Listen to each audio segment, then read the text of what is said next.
Hey, team players, it's Joe Rockey with the Pittsburgh Steelers Syndicate. Carson, this is local football flavor. Let's get my shows right here. So, the great part of today is that we're going to be breaking down a whole lot of things in this episode. First is the power rankings as based upon what the NFL betting markets say they are.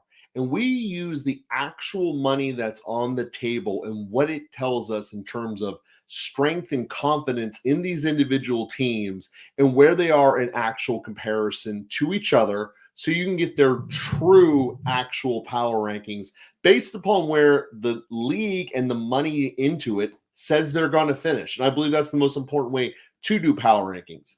As a stem off of that, we then are going to be giving you the best power value bets that are going for this week as of we sit right here on Thursday afternoon. And we're going to conclude this episode with a whole bunch of Q&A with fantasy football and as well as our bets. So without that ado, let's start into the first one.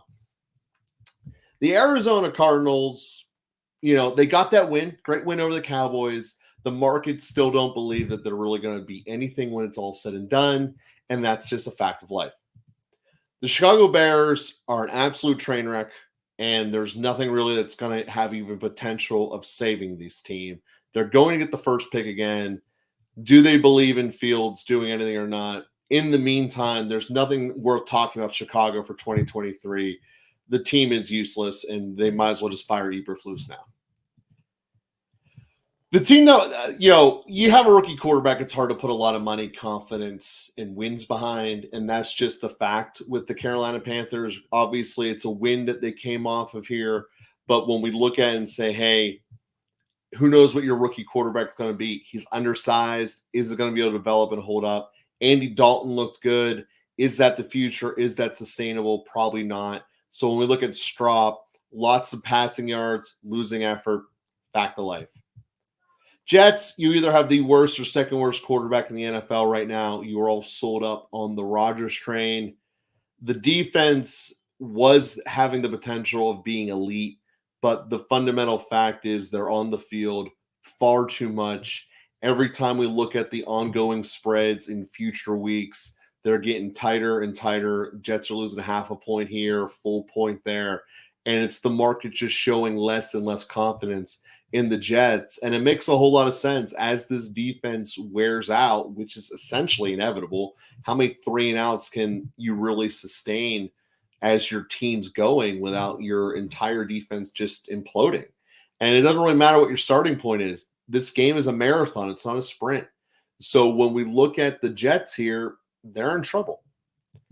Team that a lot of people are going to be surprised moving up, but Houston Texans, they get the win there. They move up. Jacksonville is not exactly looking great right now, but this is a team that when we started the year, people were saying they might have a chance of the first pick overall. They still might. The rookie's looking better than expected. Defense is leaving a lot to be desired, but Jacksonville didn't also pressure them. So when you look at this, they figured out a way to get the win. They're getting passing yards, and they're making things happen. The Raiders here are just a bad football team. On defense, they are Crosby and a bunch of nothing.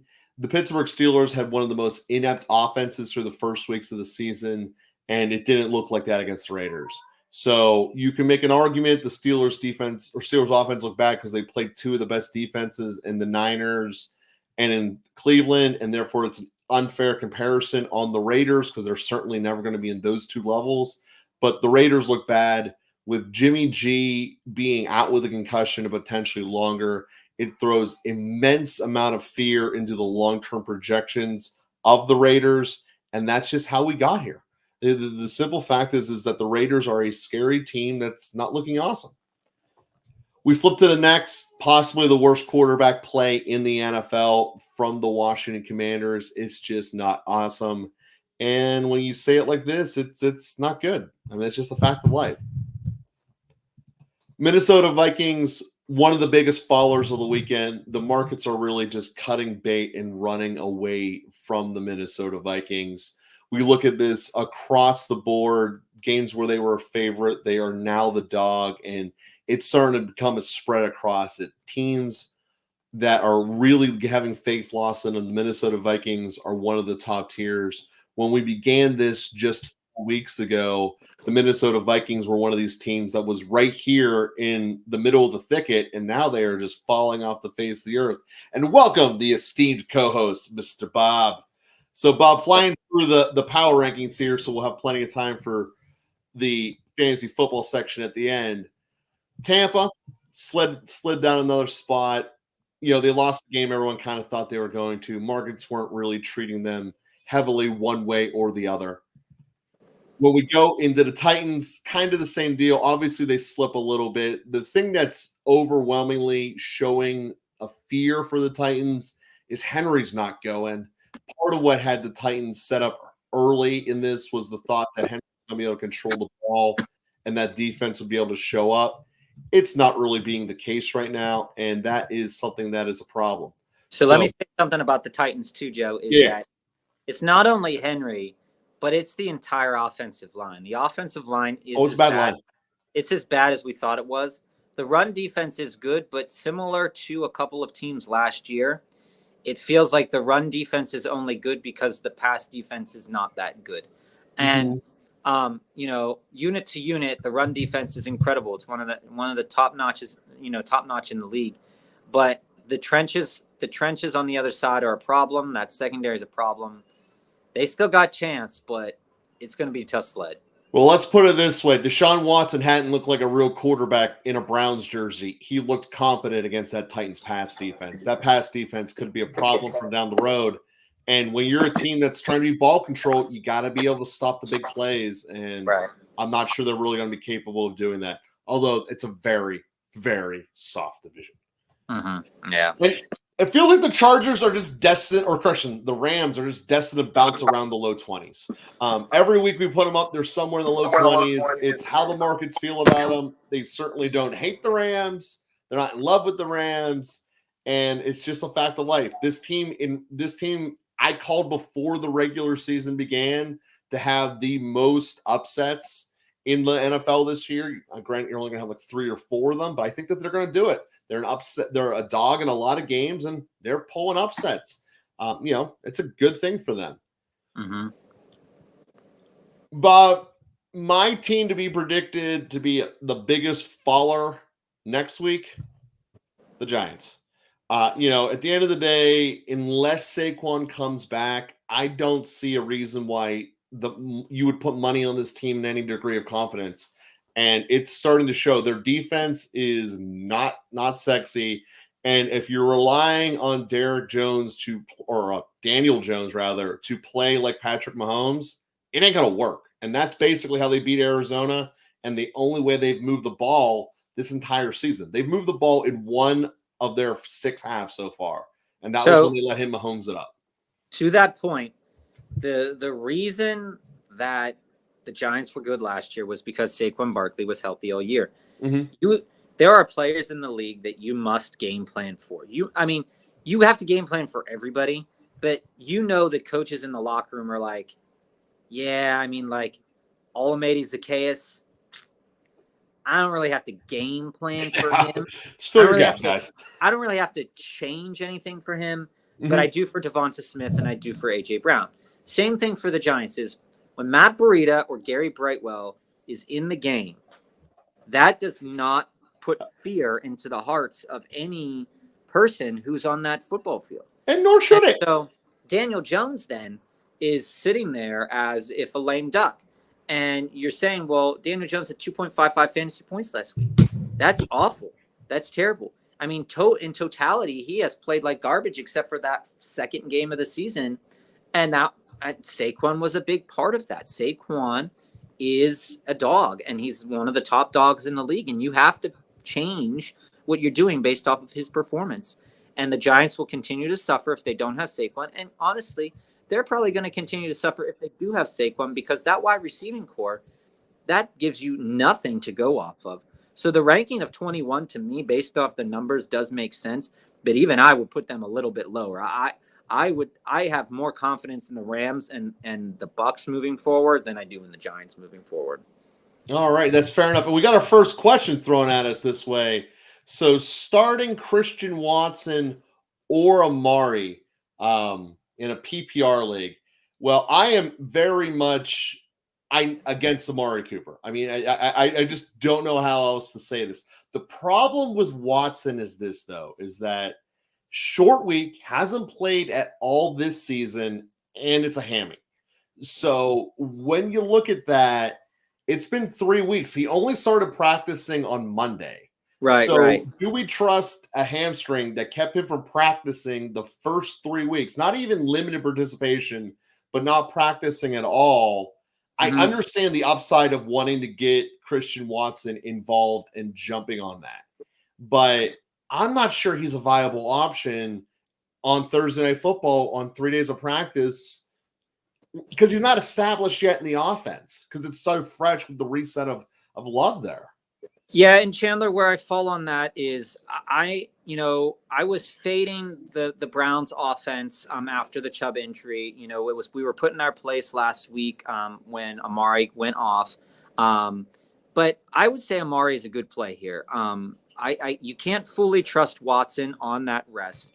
Stranger things have happened on Thursday Night Football. Thursday Night Football tends to be one of those lower scoring affairs. All of those primetime games have tended Or to a super blowout. Yeah, have tended to go like put under the under, right? And so you look at this and you say, well, the Detroit Lions just shellacked Atlanta, right? And so you look and you say, well, that's not a blessing for the Packers, who, they can make some mistakes. That they needed an injury to Derek Carr, and they needed Love to really come back in that game, to be in that game for real. Yeah. And Amari seems, even though they're facing the Ravens, which are a better defense as a unit, I think it's going to be a better game for Amari. Deshaun Watson did look good last week. And so when you look at this and you say, well, which one would I want to do? I'd rather start the player that I know is going to play a whole game and not going to play a half, 3/4, or maybe 75% of the game. So I would start Amari, even though I think long-term, I think Watson has a really good chance to do really good things. And I think that's exactly the way to put it. So we appreciate the questions coming at us. We're going to jump back into the power rankings. And when we go here, Bob, this is going to be one of the things that are going to throw off a lot of people. The Broncos moving up in the rankings. And this is where I'm going to take a little side so to explain a little bit how gamblers use their mentality and how you draw a line. First off, if something that happens that you expect to happen, it doesn't normally hurt you.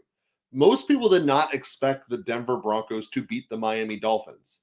So therefore, the markets didn't really care by the margin of victory, unlike what you see from SportsCenter. Now, what does impact your projections as far as when you're trying to draw a line and who you put money on? It's what's called the Pythagorean theorem of gambling. Basically, it's how many points do you let up, how many points do you score, and what is your likelihood of victory as a result of those ratios. Where Denver's starting to get dinged in the long run is their defense isn't as good as people thought, but their offense is also scoring more than the projected was. So when you combine the two factors, it actually does balance itself out pretty regularly. I don't think Denver's going to hang here, but it is something interesting to be thrown at us. But we got a couple more questions thrown our way here. And I like, Joe, going back to the Broncos real quick, I really like they got submarine this past week. There's no way that you can say against that 70-20. That is a total shellacking, total thrashing. But in that game, like, you weren't expecting Miami to score 70 points. You were like, well, maybe they'll score 32. Maybe it'll be like 42. And maybe this offense isn't truly as bad as we want to make it out to be. And a lot of this is falling on Russ's shoulders, and I agree a lot of it should fall on Russ's shoulders. He's a professional. He's been in the league for a long time. A lot of it's falling on Sean Payton for coaching, because you don't get waxed 70-20 if it's not for coaching. But a lot of this falls on that defense. That offense is not on the field to stop that defense. That offense did what it was supposed to do. It scored points. It's not like they didn't score points at all in the second half, though. But I get it. I understand where you're getting at. But why even try anymore when you're getting beaten by 50 in the third quarter? Right? Like if you're a professional, you have pride.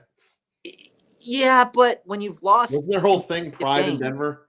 when you've lost, no, it's let's ride, Oh, my not bad. pride, not have pride. It's let's ride. So Either just to way, be cautious, just to be cautious of that. You know what I'm saying? fair enough. Fair enough. Let's jump into we beat the Jets, so the market loves us. I believe that this increase is so much driven based upon I've made money on the Patriots in the past, and I'm going to give the Patriots tiebreakers. And when you look at their spreads and all their futures across the games, that's essentially what happened. Any game that was 2 points or less a week or so ago, basically now they're Patriots in a -1 scenario. It's just, it's close. Believe in Belichick. It's going to work because we saw that defense. Tony Romo called the game. Oh, great. The Jets are inadequate. I believe that the Patriots right now are ultimately going to be one of these other teams that fall.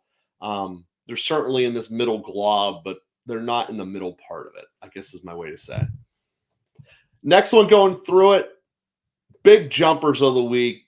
The Colts. I mean, people like Minshew. I mean, there's just no way around it. Minshew gives you a quality starting presence. He gives you results, and it's good stuff. Yeah, honestly, Joe, to tell you the truth, we talked about a lot of things in the offseason. Some of those are coming to fruition, some of those are not.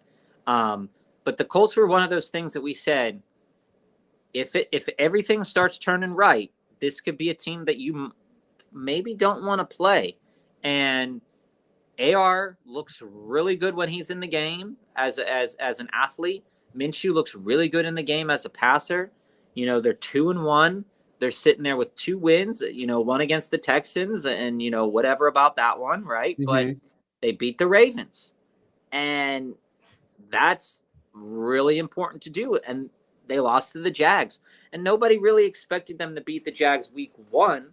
But, later on in the season, if Anthony Richardson or Minshew, whatever's happening there, Jonathan Taylor comes in, this team could be a team that you could watch out for down the stretch, because their next games that they play, they got the Rams, they got the Titans, they got the Jags, Browns, and Saints.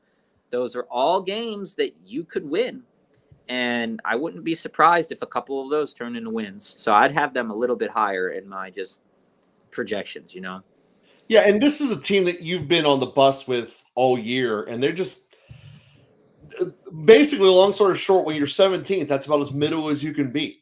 And it's one of these teams that the money isn't truly supporting and defending, but it's also not going against. It's one of these things in the Seattle Seahawks where it's Geno's not the worst quarterback by far. The running game looks all right, but there's nothing flashy, and it's a shame because there should be flashy when Metcalf's on your team. Yeah, when you look at the Seahawks, I mean, I was on board with them week 1. They got posted up on by the Rams. Geno and the offense couldn't do anything in the second half. Then they came out and they beat the Lions. A letdown look at the head sandwich for the Lions, and then they beat the Panthers. And the Panthers with Dalton looked better than the Panthers with Bryce Young. The next games on the schedule: Giants, Bengals, Cardinals. Those are all games that I expect them to win as long as Joe Burrow is banged up again with the Bengals. The thing about the Seahawks is they can put points on the board, but you've got to be really careful with it. And we got a question here, Joe. All right. Andrew asked us, would y'all consider starting Sutton over Pickens this week against the Bears? Absolutely, 100%.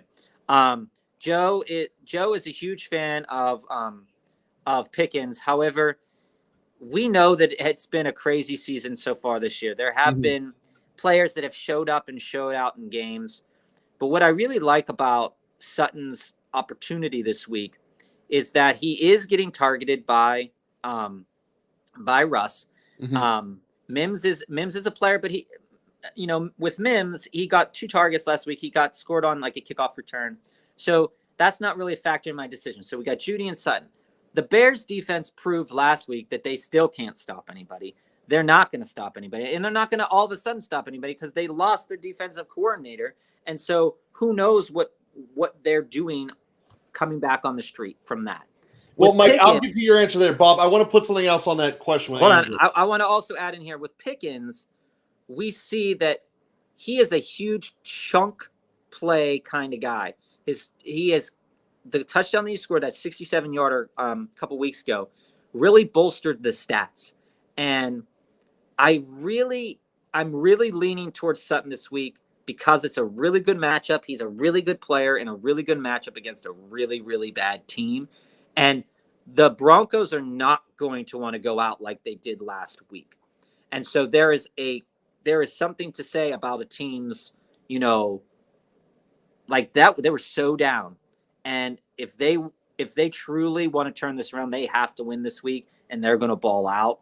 And the optics back that up, and just that general feeling back that up too. So I'm on Sutton's side, Andrew. He is on Sutton's side. Andrew, I'm actually on the opposite side for this one for a couple of key reasons. Bob's exactly right. Denver is not getting blown out again. The Bears pretty much are not capable of defending themselves. It's like and we'll get to your question, Mike and Chandler, as well. We need to call this. So that's how Denver is going to be. The problem with Sutton is there are 3 other mouths that you legitimately should be giving the ball to. Mims is only on the field for like 6 snaps, but he's getting 100 yards a game, basically. And when we look at that, it could always be the potential of it's not a Sutton day, it's a Judy day. Unfortunately, that's part of the Denver roulette. When you look at Pittsburgh playing Houston, there is a very good chance that Houston is going to be in a letdown mode after beating the division leader. And that there's a very good possibility that there is no competition for George Pickens right now as long as Deontay Johnson is hurt. Pickens is going to get the bulk of the deep balls and the bulk of the targets. Question is, will they be catchable targets? You can actually ask that question for both quarterbacks on where they're at now. But I would lean towards Pickens because I believe he gives you a better chance against a defense that's going to be in letdown mode. The Bears at home, not saying they have a lot of ammo in the tank, but they're going to be unloading it all. And you never know if Judy's going to step up and take away Sutton's love. That's the reason I'm leaning Pickens. There's no competition. And so far with Judy's injury, Sutton has 23 targets, 17 receptions, more than Judy, but 80 more yards. So I see this as being, it's a really twice last week. He might get tried on. It's a really tough decision for you. Both options I think are going to be playable this week.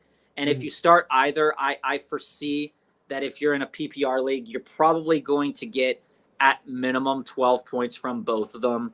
And your only bonus points will probably be your, the reception totals that they get on their yards, if it's not chunk yardage, and then the touchdown or 2 that they'll probably get. Because I think both of them are going to score this week. There's a very realistic chance that happens. So let's get to Mike's question here. Mike said, thanks, Andrew, for that. 18 league, 0.5 PPR. I love 18 leagues. I love them a lot. Got offered Jamar Chase to give up Ken Walker and Amari Cooper. I would be left with Christian McCaffrey, Saquon, Zach Moss, Brian Robinson, and Javonte at running back. Who would you be left with at wide receiver? I'm curious. I would do it. Jamar Chase, you're welcome. Jamar Chase is an absolute stud. He is with a quarterback. But here's the thing, Joe. Once Saquon comes back, yeah, he doesn't need Walker. Walker? The reason I'm also on board with this trade, Bob, but I think the reason I'm on board with it is because I know that Amari Cooper is going to fall off the cliff. And if we can get, if you're basically offering me Chase with a subpar quarterback or Cooper with a quarterback who I believe is going to be worse than whoever the backup Cincinnati throws out, because I don't think Watson will ever bring it back. I would give me Chase. I mean, Chandler, how many do you start a week? I want to know how many Chandler starts a week. Mike, how many do you start a week too? Because that, yours, I would definitely do the trade. I think that I think for Mike, you could Saquon to run CMC. You're gonna have a rough week where you're playing Zach Moss, but it's not gonna be in the world. Zach Moss actually will look good. And Jamar gives you a really good chance to win now. Andy gives you a good chance to win in the future. He showed with even with a really unhealthy Joe Burrow that he could ball out. So I really like that. And Mike, C.D. Addison, Scary Terry, Tutu. Jamar Chase would be an upgrade at that position. Yeah. And even an upgrade from Cooper, I would definitely do that trade. Yeah, Mike, I think the answer on that is going to be a hard yes. Chandler, when we look at yours, last week I was preaching. We'll get to you, Rob. Trade away Amari Cooper. I still believe that because all the same reasons are true. Amari Cooper has never produced when the starting temperature of the game was below 65 degrees. He plays in Cleveland. Lots of their schedule is going to be below 65 degrees. Not to mention they play all outside games in their division. Amari Cooper is essentially at the peak of his value right now. He's one of about 3 guys in this moment in time, peak value. You trade someone away at their peak value if you think you can get something in return. And when I look at the trade that you're offering here, Chandler, is you're going to trade away Amari Cooper and Connor for Jacobs. And that's it. So where I fall, I read that wrong. I got to apologize for that. I don't like it. Let's really dive into what do you think about Jacobs, Bob? What do you think he's going to be? Do you think he's stepping back? I don't like it. And here's why, Chandler. I think that what Joe said about Amari Cooper's value being high, if you're looking for a running back upgrade, you're pretty solid with Pollard and Etienne. They put up a lot of yards. They get targets. They're really, they're really involved in the game. You start 2 running backs, 2 wide receivers, 1 flex. You're starting to think about bye weeks, and you're like, okay, can I get past this? Well, Evans, Amari, Keenan Allen, Scary Terry, and Christian Watson, that's a good group of players. And at this point in time, in my mind, if you are thinking about trading Cooper, see if you can move Gainwell with Cooper for Jacobs.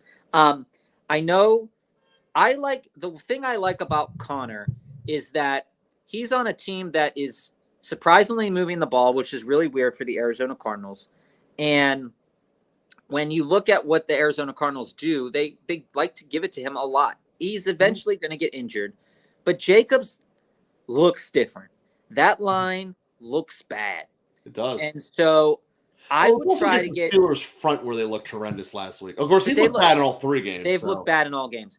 So if I were you, Chandler, the thing I would do is definitely, if you want to trade Cooper and Connor at their highest value right now, a better buy low in a way I think might be Mixon. A better buy low might be to upgrade to a wide receiver in A.J. Brown. Maybe somebody's down on Devonta Smith.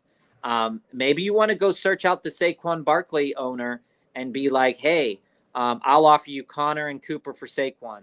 I think Jacobs has a chance to turn it around this season, but that O-line is so abysmal that when you're running -2, -2, -2, -2, -2, I really don't see it. So thanks for the question, Chandler. To Rob, pick 1, Pickens, Watson, Godwin, or Sutton. Mine's Pickens.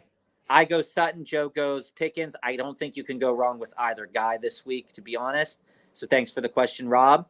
And Z-Money, you're welcome, Chandler. And Z-Money, you said, do I start Ford over Stevenson? My other running back is Henry. You know what? You're in the same situation I'm in right now, Z-Money, in our league.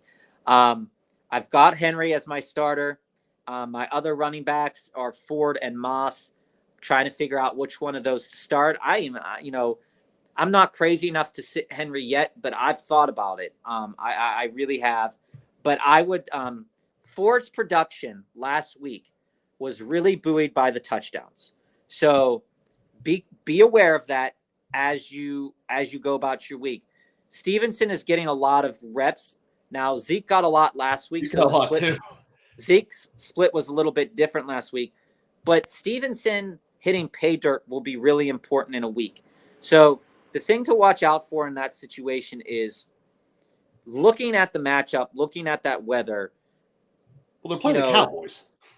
Yeah. Stevenson doesn't – I mean, but still, we were shocked that the Arizona Cardinals beat the Cowboys. Well, that's my – so Bob, this is my answer. We'll get to that question too. I want to avoid all of New England's running backs this week. Mm-hmm. The Dallas Cowboys just got embarrassed, particularly their run defense, in a defense that's a top 5 unit by probably the worst team in football, at least record-wise, ending the year. Very good chance of one of the worst records in football. That Dallas defense is stopping the run this week, and there is no way around that. They have the talent and the horses to do it. Baltimore in 2023 does not have the personnel to stop the run. And most people don't think that because they think of Baltimore from back in the day. Baltimore's incapable of stopping the run. The Cleveland offensive line is all about it. Cleveland's running back over New England's running back is the fundamental answer there, Z-Money, and that's what we're going to go with there. So It Rob really sent is. us another one. Lawrence or Goff? Lawrence, he's talented. But I got to look this up. Goff is playing tonight on the road. I got to go with Lawrence just because he doesn't show up on the road. I feel like Z Money and Rob have like the exact same teams that I have, because like these are like situations that I'm constantly in myself.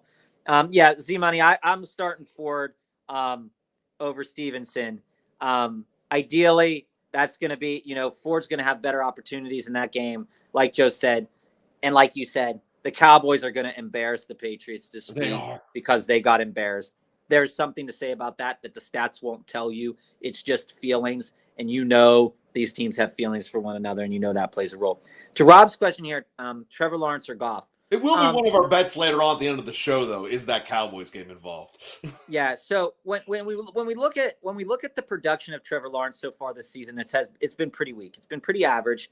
There's a lot of memes out there. A lot of drops in the end zone, though. It could be immaculate. Well, there's a lot of memes out there saying that like this is the ranking of Kirk Cousins's. And it's Kirk Cousins, Trevor Lawrence, and another quarterback in the league. I don't agree with that statement. I think that all those quarterbacks are pretty good. But Jacksonville plays Atlanta this week. And they should be able to torch them. Here's the problem. You saw what Goff did to the Falcons defense last week. Mm-hmm. If Atlanta can't get the run game going, Atlanta doesn't have an offense. Mm-mm. And so Atlanta should get their run game going. Houston doesn't have a run game, and they got it going against Jacksonville. Right. So this is the issue that you're in. If the opportunities are low for Trevor, that game could end up scoring maybe 13, 14 fantasy points again this week. With Goff, I feel like he has a good rapport. I feel like he's building and continues to build. I mean, he threw for a lot of yards last week, got a couple of touchdowns in there. Sam Laporta looks really good. I usually don't like to play players on Thursday night. That's just my own kind of view of things. I would rather not play them because I always end up disappointed with players. Thursday nights are lower scoring in general. But if it were me in this game, I think that the fact that it's Green Bay versus Detroit, there's a lot of history. There's a lot of things going on there. And the Packers defense will allow teams to score. I'm going with Goff over Trevor Lawrence because I think in that game against Jacksonville, there's a good chance that they might lean on ETN a little bit more. And, I think the ceiling of these two players is pretty much the same. I don't think they're going to blow each other out of the water. But if I were to prefer one over the other, I'd go Goff. Bob, I don't think we've agreed yet. I'm 100% going Lawrence on this. Because, I believe Lawrence is more talented, and he's just getting unfortunate drops in the end zone. And I just saw Goff, again, the less talented option, carve apart Atlanta. And I do believe that Jacksonville, just like the Dallas Cowboys, are going to get their faces woken up after that horrendous loss. And, I think that it's a fundamental fact. They're going to come out and do it. Tank Dell or Minko Collins? That's a very interesting question, Andrew, here for against the Pittsburgh Steelers. Thanks, C-Money. Thanks, Rob. So basically, obviously, both of them are playing the Steelers here. The challenge you're going to have is that the Steelers are much more prone to let up the underneath soft crap than they are on the big stuff over the top. It's just the way that their defense is being schemed this year. So Tank Dell's great highlight of last week was being 60 yards wide open and no one within 30 yards of him when he caught that ball. That will not happen with Minkah Fitzpatrick on the field. And I imagine when the Pittsburgh Steelers are scheming up their defense this week, they're allowing three things to happen. They are allowing Houston to try to run the ball because they won't be able to. Houston's bad at running. The fact Jacksonville let it happen was amazing. They are not going to get beat over the top. And really, that takes Dell out of the equation. I believe that Minko Collins is going to have a very Michael Pittman type game, a lot of 8-yard catches. And if you're in a PPR league, just stack up those free catches because I think that's what you're going to allow or what the Steelers are going to allow from Houston. Now, is it going to be a fun game to watch? No, this is going to be one of the worst games of the weekend to watch. But I do believe Minko Collins is going to walk out with at least 8 catches and maybe only like 60 yards. But it's going to be that type of performance where they're just going to make sure they don't get beat over the top. The Steelers are going to just chug off the clock and running the ball, and it's going to be a stupid game that ends. That's going to be like, all right, that was an hour and a half of my life. So this definitely is going to be a stupid game. It's going to be a game that not even a Steelers fan, Texans fan really don't want to watch.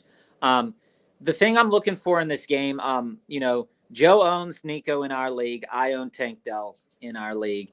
I'm on Tank Dell until he doesn't do anything anymore. To be honest with you, because he's hot. He's hot commodity. He's doing really well. This is going to be the Steelers' pass defense is not very good. The numbers back up that this pass defense is trash. Again, the run defense is very good. They allow a lot underneath. That's what I'm saying. The run defense is also very good. So why would I want to run it when I can pass it? So there's going to be a lot of more passing opportunities against the Steelers.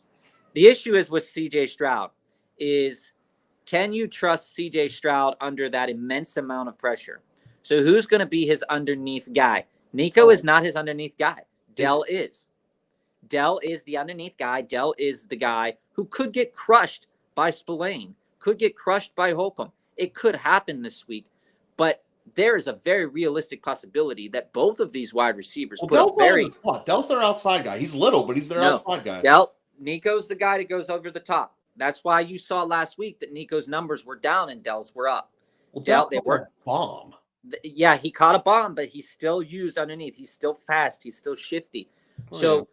When you look at the numbers, Nico is a very reliable player this year. Tank Dell is a very boom style player. But this offense this week, there's a good chance that they both do well. But like Joe said, I'm not 100% sure that either of them get into the end zone. So these numbers are all going to be buoyed by the receptions. And I think it could go similarly. I think that you could see both Nico. I think Nico probably goes for 7 or 8 receptions, like Joe said, for about 80 yards, 90 yards, somewhere in there. I think Nico. To finish that point here, Andrew, to just look at the Steelers. It's around the same. The Steelers have played 3 teams so far: the Raiders, Niners, and Cleveland.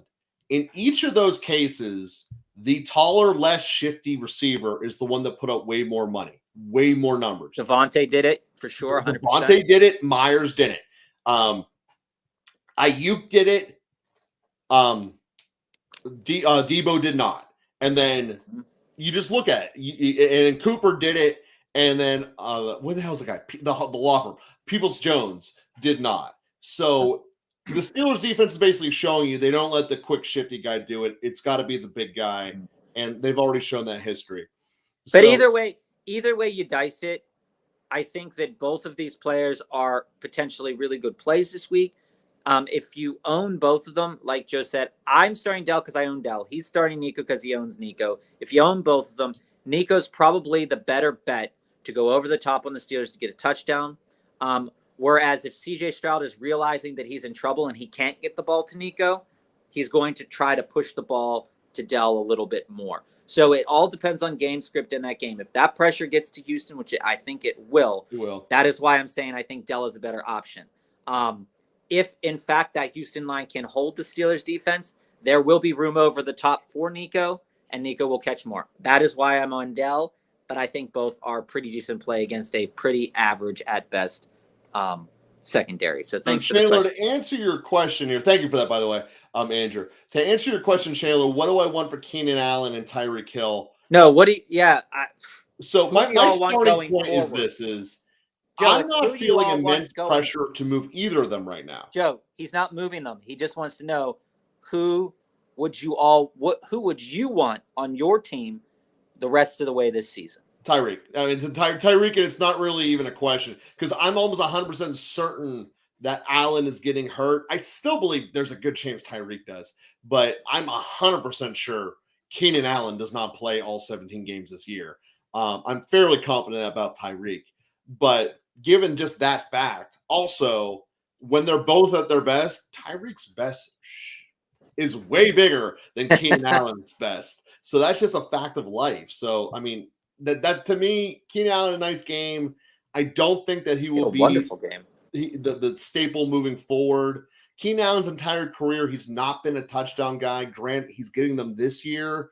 I don't know if that's sustainable.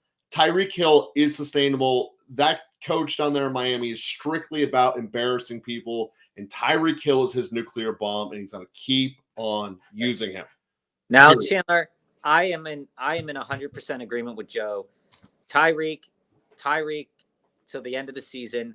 However, with the change that happened, Mike Williams got hurt in LA. They're probably going to try to funnel that ball, get Quentin Johnston involved, get Josh Palmer involved. I think Palmer's getting involved, not Johnston. And here's the thing, too. You need to think that game that they played against the Vikings, that's probably going to be one of the worst defenses they play all year. Yeah. And also, they didn't have Eckler. Eckler takes a lot of targets. They didn't pass the ball to Joshua Kelly at all. So when Eckler comes back, there is a realistic chance that, Keenan Allen is still putting up wide receiver 1 numbers. I think he is going to finish as a top flight wide receiver in the league this year. However, when Eckler comes back, a lot of those targets are going to go to Eckler. It happens every year. I think there's a much more realistic chance the two of them are two ships passing in the night. When Keenan Allen goes down, Eckler comes back. I mean, I'm telling you, Eckler's happens. sitting out because he didn't get his money. Eckler could be playing right now. It always happens, but Tyreek the rest of the way, 100%. He's the one of, if not the best player in the game right now, in everybody's opinion, and I don't disagree with that. Okay, well, if that answered all you guys' questions, we're going to dive back into the power rankings, get into our Thanks, everyone. Bob, where do we leave off with? Did we talk about Seattle or Green Bay yet? Yeah, we touched on Seattle, didn't get to Green Bay. Green Bay right now, middle of the league, jumping up. People are putting money on these guys now. People are believing them. And again, these power rankings are based upon the actual spreads from today moving forward to the end of the year. And where is the money and to what degree of confidence are they going on these teams? And if you all have any more questions, we will answer them. Mm-hmm. We will answer any more questions as we go through the power rankings too. So make sure to ask away as we go through it. Yeah, Green Bay, Joe, sorry for interrupting. Green Bay, off to a great start. This team is doing really well. They look primed for a breakout in a lot of different ways. Now, Love, he's doing what he needs to do. We do need to see more out of Love. I personally would like to see more out of Love when Aaron Jones is in, because Aaron Jones is elite. He always has been. And the defense, like we've always said, there's a lot of first rounders, a lot of high draft picks on that defense. We need to see what that defense is all about. They look like a team that's going to make a lot of noise as the season goes on. So this ranking could eventually go up. They're in a decent division, and though, so tonight's game means a lot for both. It means a lot. Tonight's game means a lot. That's rare for Thursday Night Football. Jaguars, I feel like I've had that red minus next to them the entire season. People are investing less and less in the Jaguars every time the new weeks and the new futures come out on this team. Mm-hmm. Yeah, it's true. I mean, these are textbook plexiglass principles right now. Yeah, I watched a guy at the beginning of the season from Backyard Breaks on TikTok, and he bet like $5,000 or something, or $15,000 or something on the Jaguars to win the division or win the AFC East. Which I still think they will. Sal. There's that it's so weak, but I just I'm not a fan of what I'm seeing from the Jaguars right now. Like that ferocity that we saw last year, it doesn't seem to be there. And Kelvin Ridley looked like a dog week 1. Weeks 2 and 3, though, a lot of drops, a lot of miscommunications. There's been, I think there's been a lot of balls forced his way, a lot of balls forced to Kirk with Zay Jones out. This team's been off. And they've been off against some not so great competition either. And so that stat that they've lost 20 of the last 25 to the Texans just feels so weird. Yeah. And so I'm not selling the Jaguars in totality yet, but I am curious what they're going to do against Atlanta. Like I said, Atlanta's defense. I do got to put the caution up. I get what you're saying about the offense. We don't need to. That's not why I'm losing confidence in them. No, I'm catch the ball and drop it. I'm losing confidence in their defense. No, that's what I'm saying. Where's Walker? First pick overall, and it's non-existent. The ferocity's gone from the Yeah. defense. There is no mentality that's like, I have to get there, I have to get to the ball, I have to make turnovers. There's nothing really happening for the Jags that's making me feel very invested and excited at this moment in time as I had felt at the beginning of the year. And the money is proving that. There's not a lot of money going on these Jags. And this week, playing Atlanta, they could get run over. And that's going to be a weird thing to say. Yeah. So, all right, AS, what do we got here? We need 3.5 PPR. We got Christian Watson, Amari, Flowers, Godwin, and Hopkins. Ooh, bro. Okay, so, 3 out of that group. Here's who it is. It's Amari, Flowers, and Godwin. Watson is going to be a starter for you soon. If not this week, next week. Thursday night it's just a bad draw for Watson, to be honest with you. Yeah. If this was a Sunday game, I would be putting Watson over Godwin in my lineup 100%. But alas, we can't. Flowers looks really good. He looks like Lamar's favorite new target. Lamar does throw the ball, when he's not running around, and he's been getting targeted a lot, and he's been getting good quality targets. Mark Andrews' target share is what he is. Hopkins is unreliable. Tennessee's unreliable.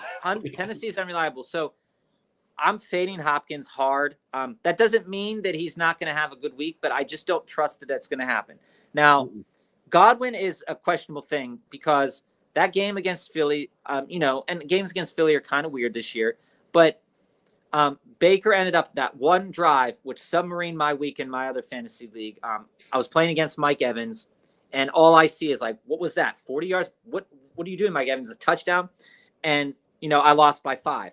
So I think that it depends on what the coverages look like. Who's getting what kind of coverage in that game? Godwin has a really good chance to boom in a week, but Evans is your more likely candidate. Mm-hmm. So he's my third out of this grouping, but I would group it as Flowers, Cooper, and Godwin. I think that Cooper might have a couple more weeks in him, but I do think he's a really good sell high candidate right now because people are looking for wide receivers after a lot of things have gone awry in the league. And to go further into that, see, Bob, I think I'm going with a completely different group than you. I don't think I want to test any Raven against that Cleveland's defense right now. That Cleveland defense is getting a pass rush. Lamar Jackson is essentially running the same offense last year where he's running the ball when he gets scared and not throwing it. I don't think I want to put in Flowers. So now I'm kind of I definitely am playing Amari against Baltimore. There's no doubt about that. But I think I may be going Watson because we're out of other viable options, and Hopkins because I trust in the number 1 receiver than the number 2, especially when Baker Mayfield's in charge of that number 2 receiver's production. So my answer would be Amari, Hopkins, and Watson. And we're gonna have like no consensus today. But Joe, I mean, I get what you're laying down. But if Ryan Tannehill is having a good game, this is going to be good. My fundamental bet is I believe Ryan Tannehill is going to have a better game than Lamar Jackson. That's the reason I'm saying that. Okay, I get that. But did you watch the Rams game on Monday night? Did you watch the Ravens? Yeah. But I'm saying Colts defense. I'm saying to you, when you look at Baltimore and when you look at Cleveland, I don't think that Flowers is going to score a touchdown. I don't think Godwin is going to score a touchdown. But I don't think Hopkins is going to score a touchdown. I don't think he's got a bad group there. There's no way around that. So I'm going with who do I think is going to be as targeted as most as they can because the defenses that they're playing are going to try to pepper them with all kinds of things, and that's Amari, Flowers, and Godwin. You look at Tampa. Tampa plays New Orleans. Jameis Winston's in that game. There's a lot of turnover potential with Jameis Winston. There's a lot of turnover potential with Baker Mayfield. They're very familiar with one another, these teams, so they know how to play. Godwin will show up against teams in the division. That happens. He does that. I see where you're going with it, though, but I just can't trust Watson yet, and I can't trust Hopkins. So I'm going to get clarification on this question here. So it starts with Zay Flowers for Anthony Richardson, and your other receivers are Pittman, Cooper, Waddle, CD, and Cup. And if I don't trade Zay or Pittman, I'll have to drop one of them. I don't understand why. Oh, I get it. So, answer me this: are you trying to figuring out to drop Fields or Daniel Jones and picking up Richardson by trading? There's a 5 wide receiver cap, so when Kump comes back, I'll have to drop Zay or Pittman. Oh, gotcha. Okay. Well, then the answer is yes. Yeah, the answer is I yes. would actually, rather than trading Flowers, I would see if you could do the move with Amari Cooper. Because I don't believe that Flowers, he will hit the rookie wall eventually, but it'll be after the fantasy playoffs. And yeah. And at the end of the day, Cooper has declined every single year as the weather gets colder. And if you can get the guy to do the same trade with Amari Cooper instead of, I would rather have Richardson. If you can get him to do Cooper for Richardson, which there's a possibility of knowing that Richardson's hurt, I would do that. Unless you're playing 2 receivers in your league, I wouldn't be so focused on getting a third. Here's the thing: if I'm looking at this, right now, Zay Flowers and Richardson, that's fair straight up. Yeah. Zay Flowers has been having a really good season. If you believe if he's going to hit the rookie wall, I think he's going to hit the rookie wall a little bit earlier than maybe Anthony Richardson might, just because Anthony Richardson is very talented. Zay Flowers is also very talented as well. Mm-hmm. But Zay Flowers is going to rely on the health of Lamar, and Anthony Richardson is just going to rely on his own health. Which has already failed. But we'll see what happens. But that's a fair trade. I mean, it is. So would Cooper, though. You're trading a good asset. I'm just saying, just switch Cooper and Flowers. Do that. But I think you could trade Cooper as Cooper for Richardson. But what I'm saying is, I think you could trade Cooper for a better quarterback. Gotcha. At this point in time, Pittman for Lamar, not a big fan of that one. I think Pittman's doing really well. I don't realistically think that the Lamar owner is going to give up on Lamar this early at this moment in time. So you'd probably have to do a combination of something like Pittman and I wouldn't want like Zay Flowers and you don't want Lamar. But you would have to put together a package if you really wanted Lamar. Zay Flowers and Fields for Lamar, because there's an equally disappointing kind of thing happening there. But I would shoot for Anthony Richardson. But ideally, with your roster, you have Fields and Danny Dimes. I would look for, a pure passer. Maybe see if you can skate away Herbert. Maybe go low. And if you want to trade Flowers to get Cousins and somebody else, if you're worried about health of quarterbacks and just the disappointingness of the rushing quarterbacks this year, there's a lot to think about that. He offered me. I'm still moving Cooper instead of Flowers. Looking at what you have, knowing you got to get rid of one of your receivers, Cooper is the one that I would be much more interested in moving, in keeping Zay. I mean, that's just my starting point there. Based upon what you told me, acquiring another receiver back in turn doesn't solve your problem. So, like I said, I would do potentially the other thing you could look at. I'm curious about your running backs. Yeah, I was going to say, if there's someone out there who has a back, like maybe the Saquon guy in your league is in need of a receiver, I can justify an injured Saquon Barkley with a high ankle sprain for Amari Cooper right now. Oh yeah, you can get a lot for Cooper right now. That's what I'm saying, is that you get way more for Cooper. That's why you get rid of him now. This is his highest point. If you're looking for a quarterback, I think you could trade Cooper and another asset for, try to go after a guy like Herbert who had a good game, who's going to keep having good games. Try to, see if he'll send you something back if you go after a Cousins. Go after Jones. But if you're looking for a running back, Cooper's your best bet to go out and get a running back right now. So if you really need a running back, I would even consider trading and packaging up Cooper, maybe Pittman, or Cooper and Zay. Do Cooper and Monty and upgrade your running back room for a really good running back. So I have Miles Sanders, Aaron Jones, Monty, Gainwell, Mostert. You need a running back. So a lot of people are going to tell you, we'll get to your question, boss, in a minute. When you look at Mostert, Jeff Wilson comes back. Devin Achane looks really good. This is a great opportunity on a sell high in Mostert. The odds of him putting together, and we saw this out of Joe Mixon last year, the odds of him putting together another 50-point game is not realistic. The odds of him putting up another 20-point game is realistic. So if you could, and if you wanted to, you could probably go and say to the Justin Herbert owner, and I'm pushing Herbert in this narrative, but it could be anybody you'd like. And you could say, yo, I will give you Cooper and Mostert, and I'm going to try to trade for Herbie. Or you might say to yourself, I will trade Cooper for Trevor Lawrence, and maybe Trevor Lawrence has a bounce back for you. I think you're at a really good point here with these running backs. You have two guys that people want. You have Mostert, you have Cooper. People want them. Monty is going to have diminishing value as the year goes on, realistically. Aaron Jones's value is going to go up. And Gainwell's an asset that you could probably trade, but not right now because he hasn't had a great game with that. So with that in mind, if you're looking for a quarterback, because it looks like you are, because Fields and Daniel Jones are super disappointing, guys I would target would be Herbie. I would, a lesser trade for Cousins, a lesser trade for Trevor Lawrence. But the guy I'm looking at is Herbert. I would accept writing out Fields. I actually would go for try to get an elite running back someone's disappointed. Saquon or Josh Jacobs would kind of be the two that I would lean for.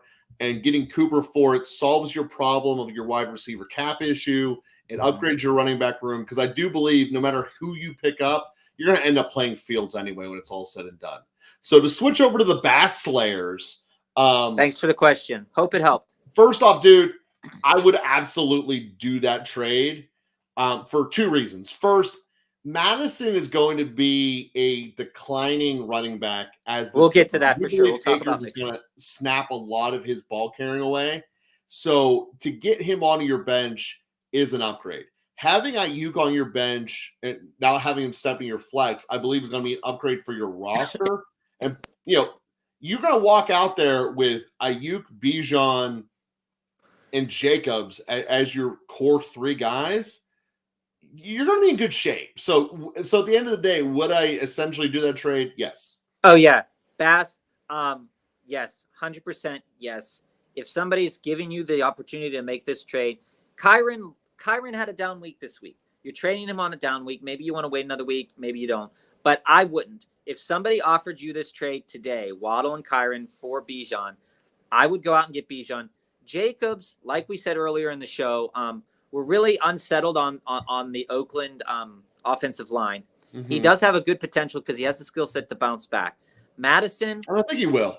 Madison, his stats looked better this game for sure, 100%. But Akers is back there. Who knows what that situation is going to look like moving forward? You should probably move Madison to your bench. Your flex. Well, on that note, I do have to say with 100% fact, Cam Akers is a better football player than Madison. He's more talented. Well, here we go. So James Cook then will sit in your flex instead of Kyron. You won't have that decision to make on a week-to-week basis. Ayuk moves to your wide receiver 2 when he's healthy. You could put Zach Moss as your flex as well. And then Bijan is going to be your everyday starting back. And you could have Jacobs as your 2.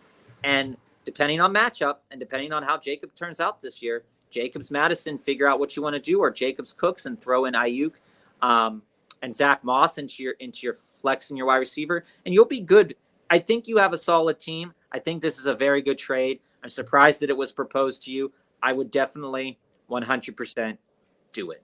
Yeah, and the answer to the other two questions, what's the thoughts on Mixon moving forward?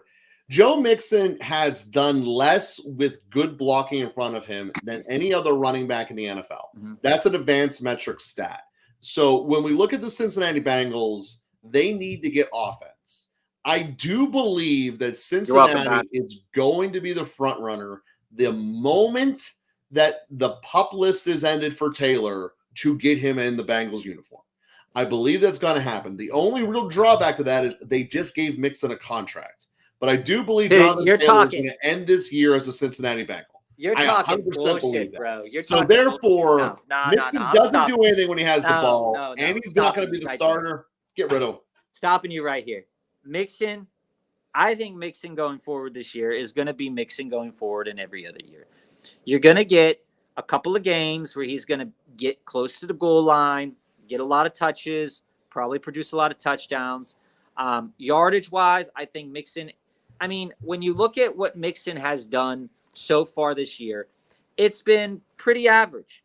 I mean, we drafted him not as like this guy that's going to break worlds, but he has 180 yards on 45 carries, averaging 4 yards a carry with 1 touchdown, and he has 8 receptions. The only ding against Joe Mixon is in PPR formats. He's not getting enough touches in the reception category. Would I want him?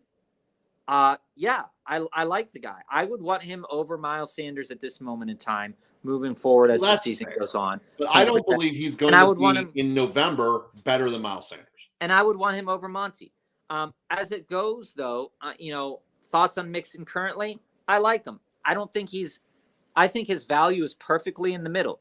Nobody's willing to trade him, and nobody's really willing to trade for him. So if you offer a trade for him because you think he has, the potential to pop off as the year goes on, go for it, because the value is going to be strictly at base value, because he's done nothing to say that his season is going to be crazy immaculate or anything like that. He's just average. And I think when you slot him into the lineup, he's a reliable enough player that when the touchdown hits, he's going to get you 13, 14 points. But is that enough? Is that what you want? And you have to ask yourself that question. As far as Mostert for Kyren goes, yeah, I mean, I think you could probably sell Mostert for a little bit higher than Kyren. Yeah, this is the peak of Mostert value right now. Or pair Mostert for with somebody else to get a higher upgrade. But to be honest with you, as the season goes on, Kyren's path is there. Mm-hmm. They got rid of Akers. The path is there. The Rams look good on offense.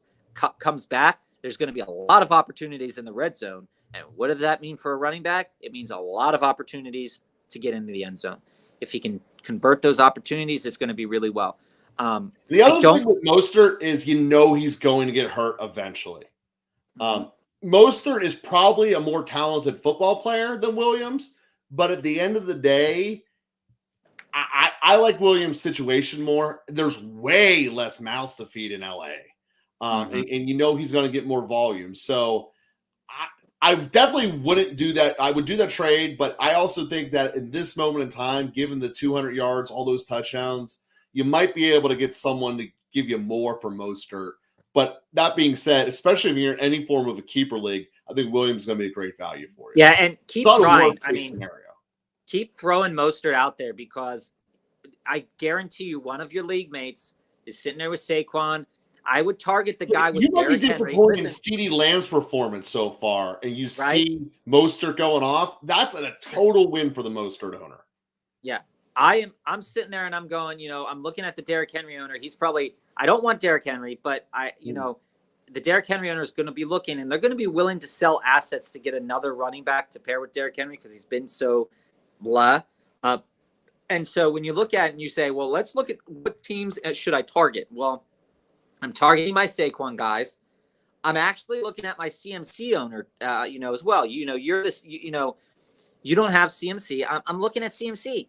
I'm not going to be able to sell him for CMC, but what I'm saying is that guy's going to have other wide receivers. He's going to have, drafting CMC high. He's probably going to come back around, and he's going to have missed out on top flight wide receivers. He's going to have missed out on Cooper. He's he doesn't have Garrett Wilson. Those are guys that maybe will take a chance on Mostert at a higher value, because maybe they want that nice 1-2 punch. I think you've got the upper hand, to be honest with you. And if you're still here, like I said, Kyron's a good player, but I think you can trade Mostert for a little bit more. Pair Mostert with Cooper, and you could probably go after Herbie. You could probably try to get a couple of other great players away from teams, because value is key. And when you see 51 points, you salivate over that, even though it's never going to happen again. So here's the thing with Kamara and Thomas. No, it's all good. We know. Mm-hmm. Would you trade Kamara? Trade him for Kamara, JT? I wouldn't trade him for Kamara, but I'd think about JT. I would definitely think about JT, but I'd also think about, I need someone who's starting right now. Yeah. That's what I'm saying is for Mostert, you're probably going to get your peak value either right now as we're sitting in time or next week. Oh, Because no, the it's guy, never going to be higher. yeah, it's never going to be higher. It's never going to be So higher. take your swings. Try to get a CD Lamb. Try to get, I mean, you're not going to get Diggs, but try, and CD Lamb gives you a chance because he's been underperforming this year so far. You have an opportunity to go out and get one of those elite studs. Maybe try to snag an Olave. That type of thing would be what I would recommend for Mostert because he is dramatically outkicking his value coverage right now. So also to this point here, I don't know your tight end situation at all either, but you might. I mean, there's a guy in your league that drafted Travis Kelce in the first round, and they're looking there probably like, and maybe it's you, right? And you're sitting there going, I've got Mostert. He just put up 51 points. I got Cooper. He just put up 24 points. And you're looking at Travis Kelce and you're saying to yourself, I could probably pair a couple of assets up, improve my tight end situation, unless you already have Kelce or the Hawk or Sam Laporta, and go after Kelce. It's another option. Yeah, dude, go after Hawk. Go after, you have the assets once Cup comes back. And even right now, you could probably say to the owner of Hawk, be like, yo, I'll trade you Cooper straight up for Hawkinson. And they might do it. You could say, hey, I will trade Cooper and Mostert for Kelce. And they'll think about it. I figured that. I figured that because those three players are, are dogs. But if you pepper them enough, you probably have tried this already, but everybody in the back of their mind starts to think, that 70 points looks pretty good. Derek Carr got hurt. Jameis Winston didn't look great. How's the target share going to look for Olave? Then you go, Herbie had that good game against a really bad defense, but prior to that, he was kind of like, okay. And then Kelce's is Travis Kelce. He is who he is. And you could even probably target, I would say go after Hawk, improve the tight end situation. You need it. Go after a quarterback. You need it. At least until Fields maybe gets his bearings a little bit. You can't trust either of the quarterbacks going into it. I think you could probably, if I'm being honest, you could probably trade Mostert and Zay, or even just Mostert. You could try for Hawk straight up. I think a lot of people would consider that. And then as far as quarterback goes, if you traded Cooper, you could probably get the Kirk Cousins owner to be like, yeah, I'll trade you Kirk Cousins and somebody else. Or go to the Trevor Lawrence owner and be like, here, I've got Amari Cooper. He's been playing pretty good. What will it take me to get Trevor Lawrence? Because you need some stability in your quarterback until your guys come back and ball out. So hopefully that helps. I know those are just opinions, but you got a good amount of players, and you got the right ones right now today, and you need to sell those guys before Sunday because Mostert's not going to put up. I mean, even if he puts up 20 points, it's a disappointment. After what you saw at 51, and he's the selliest high guy I've ever seen at this moment in time. Him and Madison are at their peak value right now. So, Bob, I want to throw this at you here because this is in my own league. I'm getting this proposed to me, and I want to know what your thoughts are. Where do you value Jacobs, and what do you think would be a fair pick in return? I don't. I mean, going into this season, that was our number one concern, was the holdout. How would it affect him? Our second concern was the passing game. What would Jimmy G look like? He's concussed. Then you look at it and you say, well, that offensive line is garbage. So what's going to happen? Well, Jacobs is put in a bad spot. That's why he's a buy low for a lot of people. But the owner that owns Jacobs, unless they're 0-3, is really not thinking about giving him up for that Mostert type guy because Jacobs has proven that he could put up substantial numbers in the past and that he could do it. Jacobs got his check and ran. I am not buying Jacobs. That's. Well, see, I already own him. If you own him, what could you get for Jacobs? Yeah, this guy has Ford. He's throwing Ford at me, who's now the starter in Cleveland. If you're in I assume this is your dynasty keeper league. Yes. Or is it the other one? So in the dynasty keeper league, Jacobs really doesn't hold value because you took him as one of the top positions, so you can't keep him this year again. I don't think Ford's going to be the starter next year. Yeah, I would be looking at an asset like Zay Flowers.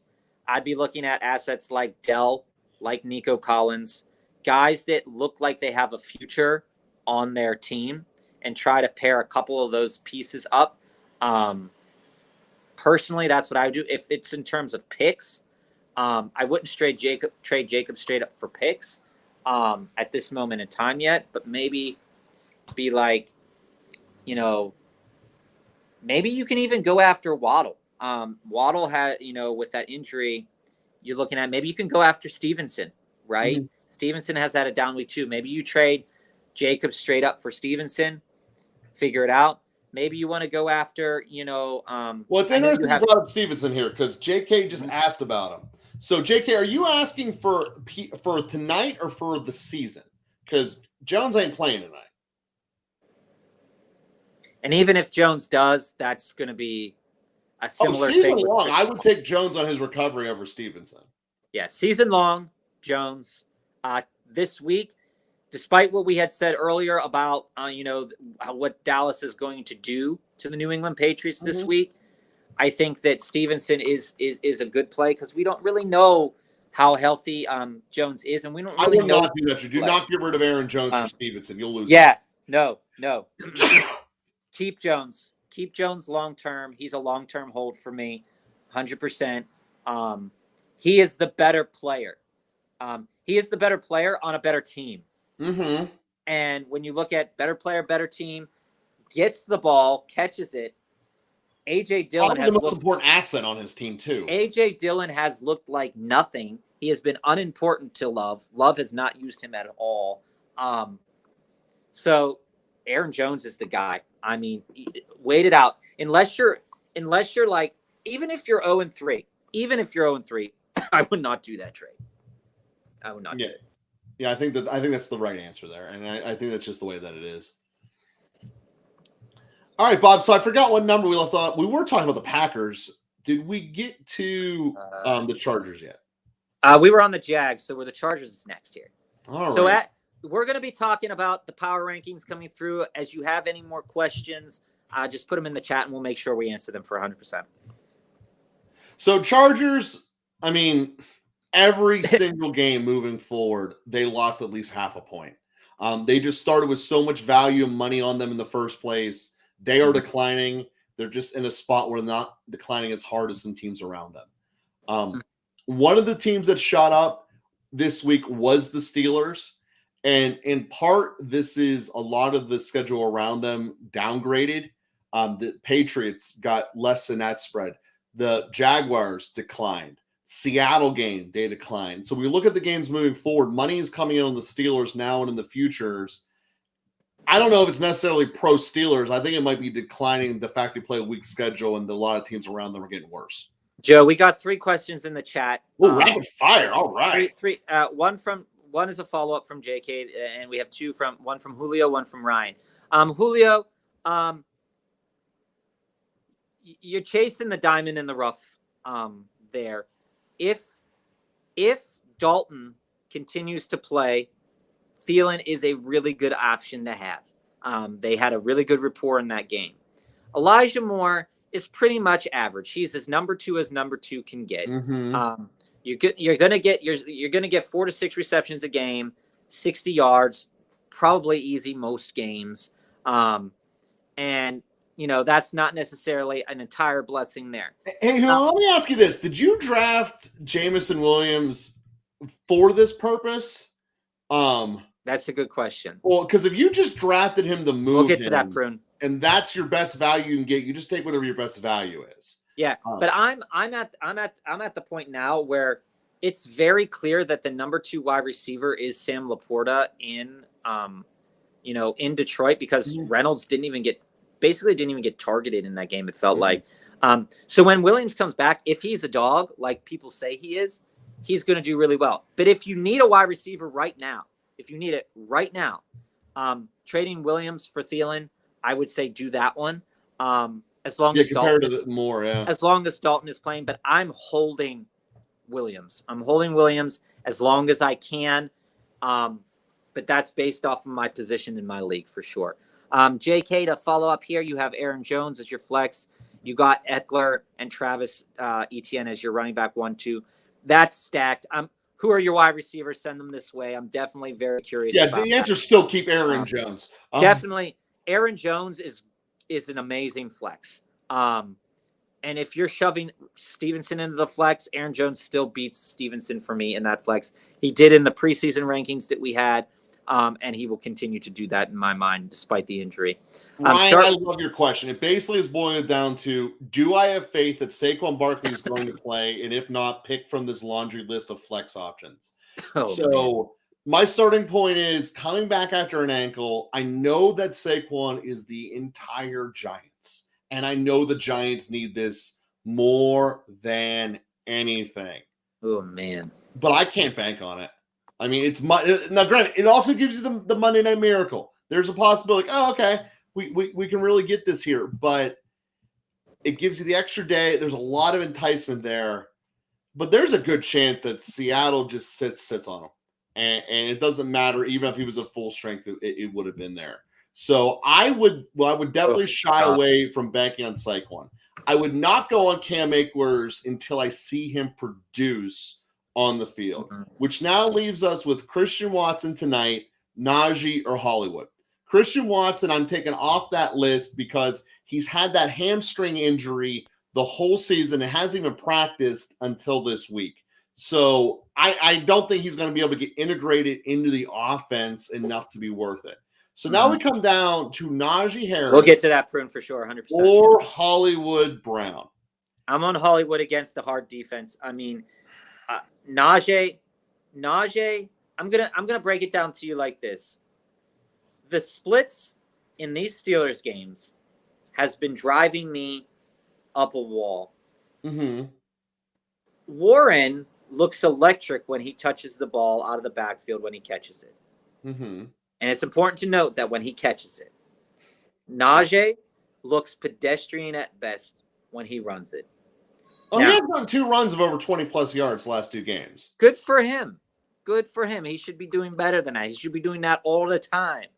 But here's the thing. The way the Steelers go is just, as Steelers fans ourselves, the Steelers games are gross. And this could easily be a game where George Pickens shines, where Kenny Pickett rushes, they get to the end zone, and Kenny Pickett has like 3 1-yard scrambles, and you're left with Najee again at 12 carries, 45 yards. Hollywood, on the other hand, San Francisco is a beastly team. We all know this to be 100% fact. But Arizona has been fairly resilient on offense when you look at what this team has done. The first half. And Hollywood Brown has had some really good games with Josh Dobbs. They've been building a really good rapport with Dobbs. Now, I'm not saying that Dobbs is anything near where Stafford is, okay? So don't take my words for it. And I'm not saying, and just take this for what it is right now. But Stafford threw for 307 yards against the Niners last week. Puka, or not last week, but when they played, 147 yards. Okay? You go back again. You look at what the Steelers did against the Niners in week 1. Kenny Pickett had a terrible game. Allen Robinson, who is Allen Robinson, we haven't heard from Allen Robinson in a long time, 64 yards in that game. You go when they played the Giants, right? You go San Francisco against the Giants. Danny Dimes threw 1 interception, and Darius Slayton had 32 yards. We're talking about Darius Slayton here against a really good Niners defense. Hollywood Brown is 100% more tremendous, talented than a lot of those players that we just listed there. So in my book, it's Hollywood because Arizona is going to be passing the ball to try to win this game, to stay in this game. And Najee, I get it. They might pump it in there. But I'm on Hollywood. I know Joe's on Najee. I'm But totally on Najee. Because the other part is I believe Houston's going to have a letdown after their big win. And I believe there's a chance that the Steelers literally just use Najee to do what he should be doing the whole time, which is just run the ball the whole fourth quarter. Let's get to Prune, and then we'll get to JK so here. Prune, pick 2, Ford, White, or Charbonnet. To me, that's a no-brainer. There's 2 starters on the list. You take them. Mm-hmm. Yeah. I mean, Rachaad White hasn't looked like absolutely like deal breaking in that game last week. But when you look at what he does catch the ball, and that is a tremendous value. He has 150 rushing yards, but more so when you look at it, you look at how many receptions he has. He's caught every ball that's been thrown to him, every single one. That's 10. They're gonna throw the ball again this week. Baker loves him. He's moving the rock when he's on the field. They play New Orleans. New Orleans is a tough team, but again, these interdivisional matchups, I'll say the optics are really strange about it because these teams know each other inside and out, and the best players on the field will be the best players on the field. So for me, that's White and Ford, and I would take White and Ford out of that pick 2. As the season goes on, I think Charbonnet is going to catch on, but Walker seems to have a stranglehold over the touchdowns. So Ford and White both will probably have opportunities for touchdowns. So I go them. And then in terms of Joe Burrow or Goff, Joe Burrow threw for a ton of yards, not a lot of touchdowns, but the Bengals play the Titans. The Titans have a really weak pass defense. I go Burrow. I go Burrow in that game. I'm not sure Burrow finishes the game. See, that's the thing with Burrow right now. He's more talented by a mile. He's hurt by a lot. And if Burrow ends up there's a chance Burrow leaves in the first half. And then you made the wrong call. So I'm leaning more on safe on this one. Green Bay has a ton of players on defense hurt tonight, including their middle linebacker. I think Laporta's going to go off and Goff's going to exploit it. So I would lean Goff. I know it's a lower scoring game. I don't think Cincinnati is capable of doing a high scoring game, though. So I would lean Goff. But JK, I think I'm confused. I'm not sure you're actually asking a question. No. JK was a follow-up. It was a follow-up. Yeah, I mean, JK, in terms of that, in terms of the 10-man league you got there with Chase Godwin, Gabe Davis, Judy as your wide receiver core, if you're looking to move guys, I would think about upgrading Gabe Davis, because Gabe Davis for me, I mean, last week he scored a touchdown, but he only caught the ball one time. He is one of the biggest boom bust players that you can ever have on your roster. With Kupp coming back, you're going to be in a better position. But I think the asset of Gabe Davis, I think you could sell him to somebody to upgrade at another position. Not saying you have to, but definitely think about it. I love what you did with that Robinson thing.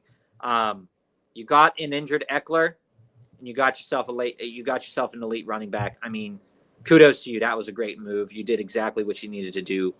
100%. But and back to that Joe Burrow Goff question, Joe, I do agree with you.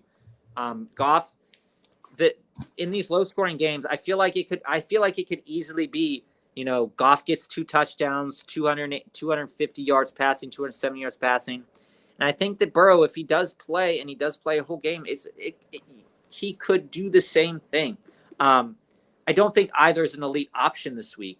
But I would tend to go with Burrow just because I hate these Thursday night games. They're not even fun to watch. I mean, on Amazon Prime. So I mean, but I do think Goff's going to have a good game. So, JK, you said Brock, I might have that trade offered to you, or are you proposing it? Oh, for Brock, yeah. Yeah, I would try to trade away Gabe Davis. Yeah, in a 2-for-1 deal, I'd definitely try to move him for sure. He's not worth much at this point in time, but he will have a game where he'll like break off something, and it will be tremendous value for you. So until Kupp comes back, and that's knowing that Kupp has to be healthy too.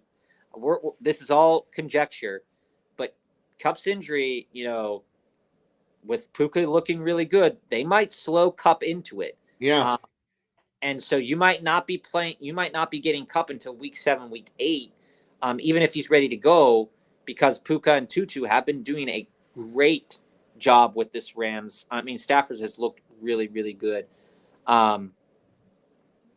Yeah, I mean, definitely watch out. Definitely watch out, JK. I don't like snap counts. With the way that Aaron Jones plays, he's a hard runner. He is a guy that catches it out of the backfield. So those snap counts are going to shoot down. On Aaron Jones, I would wait this week, make sure he's healthy, and then after the long rest, for sure hit him hard. Yeah.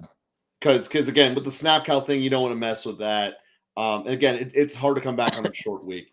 Well, so here's Brock, the thing, my Brock. answer to this is: if someone proposed that trade to you, you accept it. Because I don't think if you sent that trade to someone would accept it. If that makes sense. Yeah, and I like ETN. And I don't like. I own DJ. All Moore. three of the guys are people I would want to get rid of. So do that. I own DJ Moore, and I regret every single instance of that. And like we just said to Alex here, when Cup comes back, take it. When Cup comes back, there's a very real chance that he blows up. But DJ Moore is an asset that you really don't want moving forward if anybody wants to trade him. And Khalil Herbert is worth nothing. Yeah. That to me, you basically got half a player there, and you're getting two real ones in return. And when Ayuk comes back healthy, the splits are going to be fine. I mean, the only reason Ayuk had a bad game week 2 was because he got hurt. Yeah. And he didn't play last week, so I'd accept that personally. Yeah, I totally accept that. I mean, that to me is not a thinking. Then you don't have to worry about Cup's probably never going to be the same Cup as before again. You're trading people based on their name value and getting actual returns because people aren't familiar with Ayuk yet on a national. And ETN's schedule the rest of the way is pretty decent for a running back. And the South plays the North, so yeah, they're going to be pretty all right with the exception of that Cleveland game. And Jacksonville uses him both in the run and the pass game now. So I mean that's all looking up for me. I like that. So JK, you said thinking of ETN in my other money league, got offered ETN and Chase for my CeeDee Lamb, Amari, and James Conner. Oof. I got offered in his money league. He got offered ETN and Chase for CD, Amari, and Connor. I wouldn't give up on Lamb yet. Yeah. I also think ETN is possibly one of these guys that were that's at its highest value or close to its highest value right now. It's nowhere near as extreme as Mostert, but I believe that there's a very real chance that the Jacksonville Jaguars are going to realize running the ball 18 times and only throwing it 14 times when you're losing is not a recipe for success. And they're going to give the ball to Lawrence. So ETN might be at its highest point. So when I look at this, I want to get rid of Cooper. Like, absolutely want to get rid of Cooper. So if you're talking about the possibility of that, I would want more in return than ETN. I guess I'm not fundamentally opposed to getting Chase, but if there's a way of packaging, maybe downgrading Chase and keeping Lamb, I would be leaning that way. But the way it stands right there, you're welcome. Just those three. Well, yeah, and here's how I look at this too. When you look at Cooper, what this trade looks like to me is, do I trade CeeDee Lamb for Chase, and do I trade Amari Cooper and James Conner for ETN? No. I like Chase, but I think CeeDee Lamb has a big ceiling as well, and I'm looking to move Amari Cooper. There's no doubt about it, but I think you could do this. I think you could propose a similar trade without including CD at all in the trade. You have the assets to do that. And I think you can do that, Alex. So Julio, team money. Get the team money too. So Julio said, Jaden Reed still produced tonight with Aaron Jones and Watson back. Watson. So back to these injuries with the Packers, hamstring injuries. You're gonna be on a snap count. There's gonna be concern. Jaden Reed has been a reliable target for Jordan Love over these last couple of games. So for me, I still think yes. I still think 100% that Jaden Reed is still going to produce tonight. But these games on primetime tend to be low scoring. So if you are looking for a touchdown, you might not be. But Jaden Reed is a really good asset to have. And I'm not saying that Watson can't do good if he's in the game. And I'm not saying Aaron Jones isn't going to be good in the game. But what I am worried about is the way that Detroit played last week. It didn't matter that Houston was out. They got after the ball. And they crushed the ball carries. I mean, Aiden Hutchinson had a game. So I still like Jaden Reed this week. So that's where I sit, even with Jones and Watson back. Jaden Reed next week, maybe not so much. Yeah, probably not next week. So, T-Money, my answer to you when we're talking between Fields, Burrow, and Lawrence, I'm going Lawrence. Fields has shown me nothing, and there's no reason to think he's going to show up. I get that Denver got torched. Denver got torched by a legitimate speed threat, and Fields can't do it. Burrow's hurt. I think we just did the Burrow law a little bit earlier. The answer is T-Law is the answer. For me, for far, and I don't think that one's even really close. Yeah, I think in the coming weeks, Burrow will be with the roster you have there. I'm not sure how you got Fields, Burrow, and T-Law on the same team at your draft.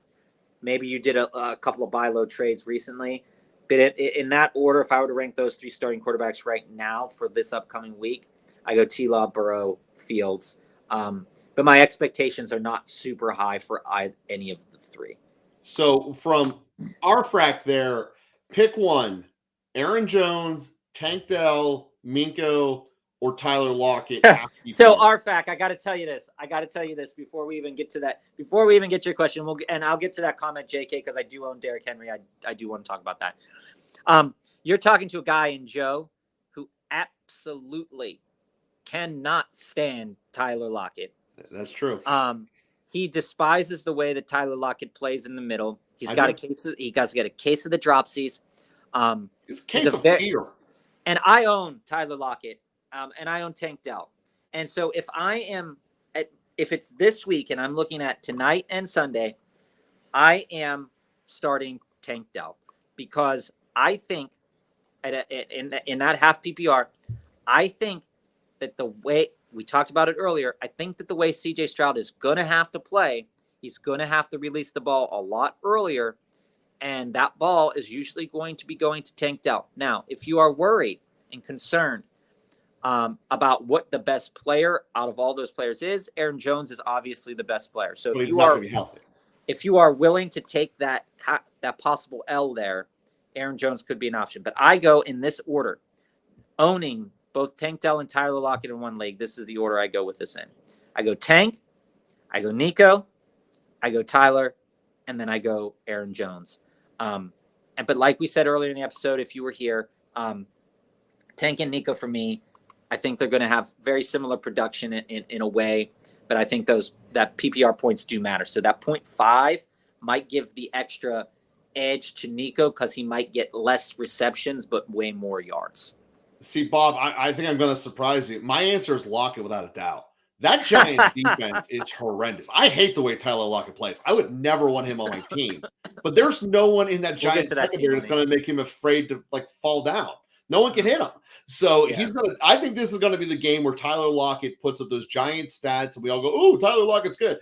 The Giants can't get a pass rush on anyone. Mm-hmm. And I really think that of the three offenses represented here, Seattle's going to put up the most points by far and give me more of that action. So to me, even though I hate him as a player, I'm going Lockett first and then Minko, Tank, and Jones. And again, this goes back to a conversation we had earlier in the show that the Steelers allow more yardage and catches to the receivers like Collins than they do like Tank. They allow it to the bigger guys, not to the small, shiftier ones. And to build off of that point for one moment too, Joe, the reason I rank Tyler Lockett lower on my list of players that I'm really going for this week, I think that Tyler probably gets a touchdown.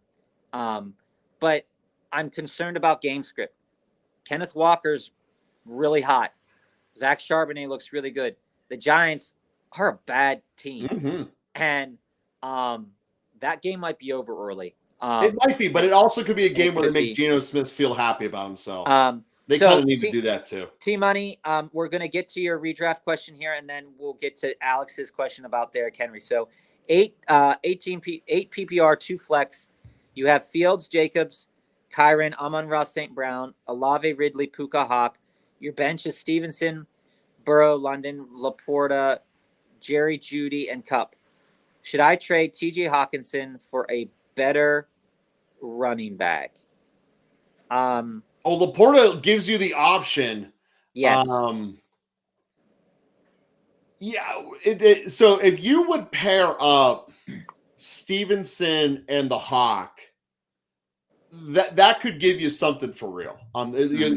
There's an argument that you're giving away the second best tight end, a certainly top half running back, and you might be able to pull in a good a step up. I mean, you're not getting Bijan out of it, but I think you could get something quality. That would be the way I would want to package it, because Laporta gives you that option of going Hawk and pairing it the way I just said.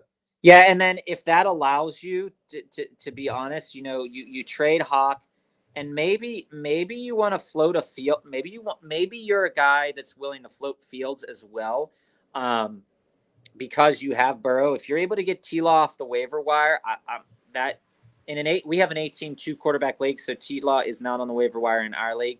I would definitely start thinking about that. Joe and I love 8-team leagues. We think they're really unique, and I'm a London guy, but London's on the verge of being dropped, if not already dropped, in 8-team leagues. So I would really think about that. They haven't been using him wisely. I love London. I think he could still produce. But you could probably get London and Hawk, trade them away, upgrade a running back, because I just don't trust Jacobs at this point in time. You need production at that position, and you don't have it right now. So to JK's question, then we'll get to Julio. JK, you said, does Derrick Henry's workload scare you? Yes. 100% yes. As an owner of Derrick Henry for the last, what is it now, Joe? 4 years, 5 years, 6 years? Derrick Henry has been my favorite running back in the league for a very, very, very, very, very long time. Joe will attest to this for a long time. I'm worried. Because Tajay Spears, and we had talked about this earlier in the season, that there's a couple running backs that when the backup comes in, I don't want the backup. Beretta, one of them. Gary Brightwell, there's a couple running backs that are like that. We knew nothing about Tajay. Then Tajay comes out, and he looks good with a bad offensive line, and Henry does not. Yeah. So the splits are really suspicious. And what's even more suspicious, Alex, about this is that he is only playing snaps that are definitively running plays. Why would you box your best player on the field to be handcuffed behind a terrible offensive line, and you're only putting him in on running plays?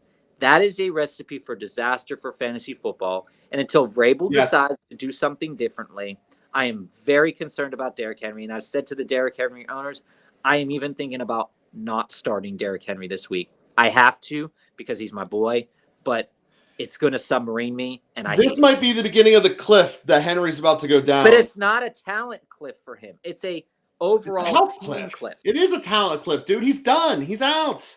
You're not giving him as many opportunities. I am on Spears. I like Spears. But that Tennessee team, biggest Henry apologizer of all time. I am. I love Derrick Henry. All right. The answer, JK, if you can get something for him, get something for Henry. I mean, he's Just still make sure it's better than Josh Jacobs. So he's still ranked pretty high, but that's only because he had the touchdown in week 2. The game he put out this week and the game he put out week 1 were very disturbing. The Tennessee Titans are never really going to have positive game script unless it's against another good running team. So this is the death knell for Derrick Henry. You're probably not going to get much for him, but you could probably get something decent enough to go forward. So thanks for that, JK. Julio, full PPR. I have Olave, Deontay.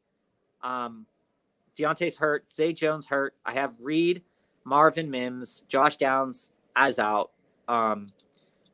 Down Mims. Who do you start this week? I have Jameson. I said earlier could get Thielen Tal. Don't know if that trade would go through before tonight though. Redraft, by the way. You have Bijan, Pollard, James Conner's running. Well, there's where you spent. There's where you spent your money. You spent your money on Bijan. You spent your money on Pollard. You got Olave probably in the second round or third round, somewhere in there. Yeah, the wide receiver room. Yeah, you can't really wait on Jameson with the wide receiver room that you have. You're absolutely right. Thielen is the guy to go after instead of Elijah Moore. I think eventually you're going to be okay, though, because Zay Jones looks like a nice target for. And also when so is Deontay comes Deontay. back, he's a solid. He's just a slot machine. He's going to get you catches.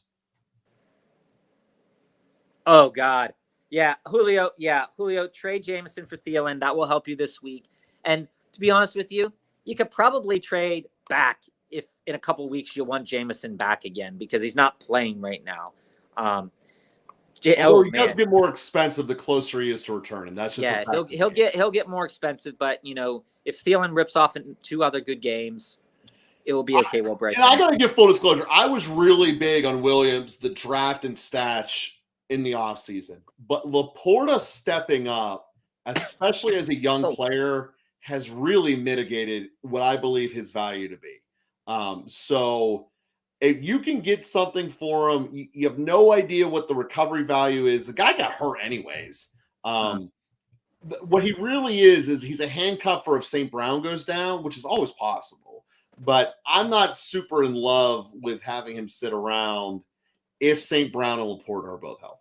Because I think he's by far going to be the number 3 when he returns. And if you could have gotten much more value for him now, I think that would have been the way to go. So 2 things here. We'll get Zoom and then we'll get Alex here. Zoom asked, at flex this week, do I start Thielen, Lockett, Tank Dell, or Roschon Johnson? I know why Roschon Johnson's in there because the Denver Broncos just got torched in the running game. They're probably not going to let that happen again. And we don't know a lot about Roschon in comparison to Mostert. But Chain looked really electric. That game's going to be really gross. I do like Roschon's possibilities in that game. Based off of what we can't start him, though. You can't. I don't think you can start him, but I do like the possibilities. Nobody was starting Mostert, really. Nobody was starting Devin Chain last week either, and they popped off. So you're having that FOMO. I get it. You're not getting 70 points again. Right. You're having FOMO right now. In terms of what we had just talked about, I believe Joe's lean on this would probably be Lockett, Thielen, Dell, Roschon in that order. That's right. And that, to me, feels like a pretty good lean. I do love Tank Dell. He's running hot. Until he runs hot, I like to do that. But Joe's reasoning for Lockett does make a lot of sense as well. So Roschon is out of the question for me. Thielen is out of the question for me. And Bob cut out there, so he'll be back here in a minute. Wi-Fi issues. So Thielen is a good play this week if he is the only option that you have. But in this order, Lockett and Dell for me are above Thielen, and then Roschon is last. But I would have that FOMO against the Denver Broncos defense about, not starting because they can't be this bad again. Now, Alex, to your question, I believe the only reason that this was proposed is because there has been rumors upon rumors upon rumors of Kirk Cousins getting traded to the New York Jets. Not happening. It's not happening. I don't see it happening. Now, if you can get Justin Jefferson, Zach Moss, long-term value, we're not really sure where his long-term value is at this point in time. It's CD, not because Taylor remains a Colt. CD, we really love his high ceiling, but Jefferson's a dog, and he's a dog every single week. You have the assets to go after it. You know your league mates really well. I think it's a lot to give up, but with the way Henry's been playing, you have Spears. So I am all for that trade, actually. Yeah, so basically, at the end of the day, I would take Moss instead of Monty, for sure. But, if you get CD and Henry, you 100% get rid of them for the better receiver and at least the short-term better back. I would pick up Spears if you could, though, and throw him on your waiver wire, depending upon. Oh, he has Spears. He has Spears already. Oh, then I'm absolutely doing that trade. Yeah, I'm absolutely doing that trade. I'm doing it. I'm doing it for. I would do Justin Jefferson and Moss definitely for CD and Henry. You have Spears. You have the value there. Even if Henry pops off a couple of games, it will be to show out and then to trade him, and he might get traded to another team because Tennessee is in full rebuild mode. And it's much more likely that he's going to fade away, and Spears is going to be the guy. So, in terms of team money, your question here, Hawk for ETN, it's fair. That's to No, me. it's not. They're To not do me, that trade. You listen, keep the Hawk. listen.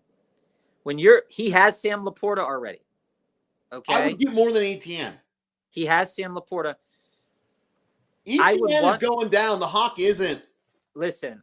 I would, I would, I would want. I like both these players. See, I love the Hawk. I like both. Kind of maybe like ETN. So, but his You could running get backs, so much Joe, better for the Hawk. But here's the running backs that he brought That's up: Jacobs, Kieran Williams, and Ramondre Stevenson. His wide receivers he has. Yeah, that's what I said. That's why I said pair it with Stevenson to get a significant upgrade at the running back. Right. I don't think do it straight up. When you look at the value of these two players right now, Hawk is a top 3 tight end.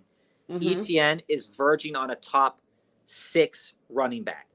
Hawk is more likely to hold his value as a top 3 tight end as the year goes on than ETN would be to hold his value as a top 6 running back as the year goes on. That's right. So like Joe said, I think right now, if you needed to go after ETN and you want a running back, you could do this trade. But like Joe said, if you paired a couple of those other players that you have up and dealt and went up, you could go up. I sent out an offer for Bijan and Eckler with Hawk and Stevenson.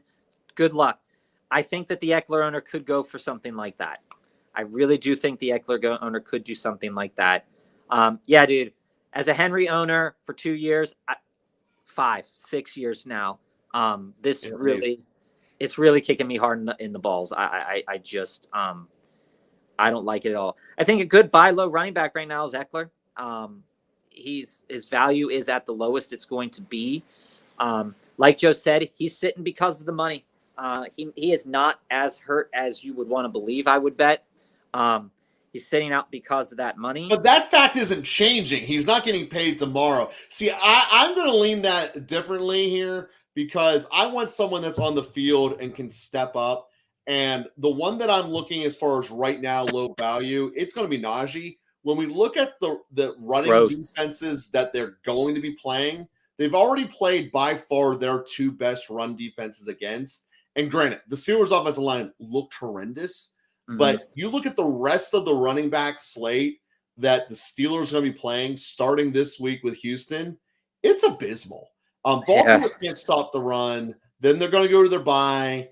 And really, with the exception of that Rams game, there's no one that can stop the run left on the Steelers' schedule until they play Cleveland again. So I think Najee has the best upside potential of them because I'm not sure Josh Jacobs is going to click, at least this year. So my answer is Najee. He's also in his year 25 season, which tends to be the best running backs have. That being said, I don't know if you're considering a buy low at this point being Barkley. It's always a good time to pick up Saquon Barkley. Yeah, Barkley is a buy low. People are going to ask for a lot, so it's not really super buy low. Najee's buy low, though. Here's the thing. Go after stars that are injured right now. Aaron Jones is about on the precipice of coming back. We already discussed Aaron Jones a lot this episode. If you can go after Aaron Jones and pick him up, that is a good target. That is a buy low guy coming back. Even Gibbs, for all we know, Gibbs has not put together a full entire game yet. But he was given the ball on the ground with Monty out. They look like they trust him on the ground now with 80 yards. That looked good. He could get more involved in the offense as the time goes on. These are players to look at if you're looking to move on. I would keep Hawk on my team, though, and see if I can do something else. But if that is the asset you want to trade because you want to start Sam Laporta,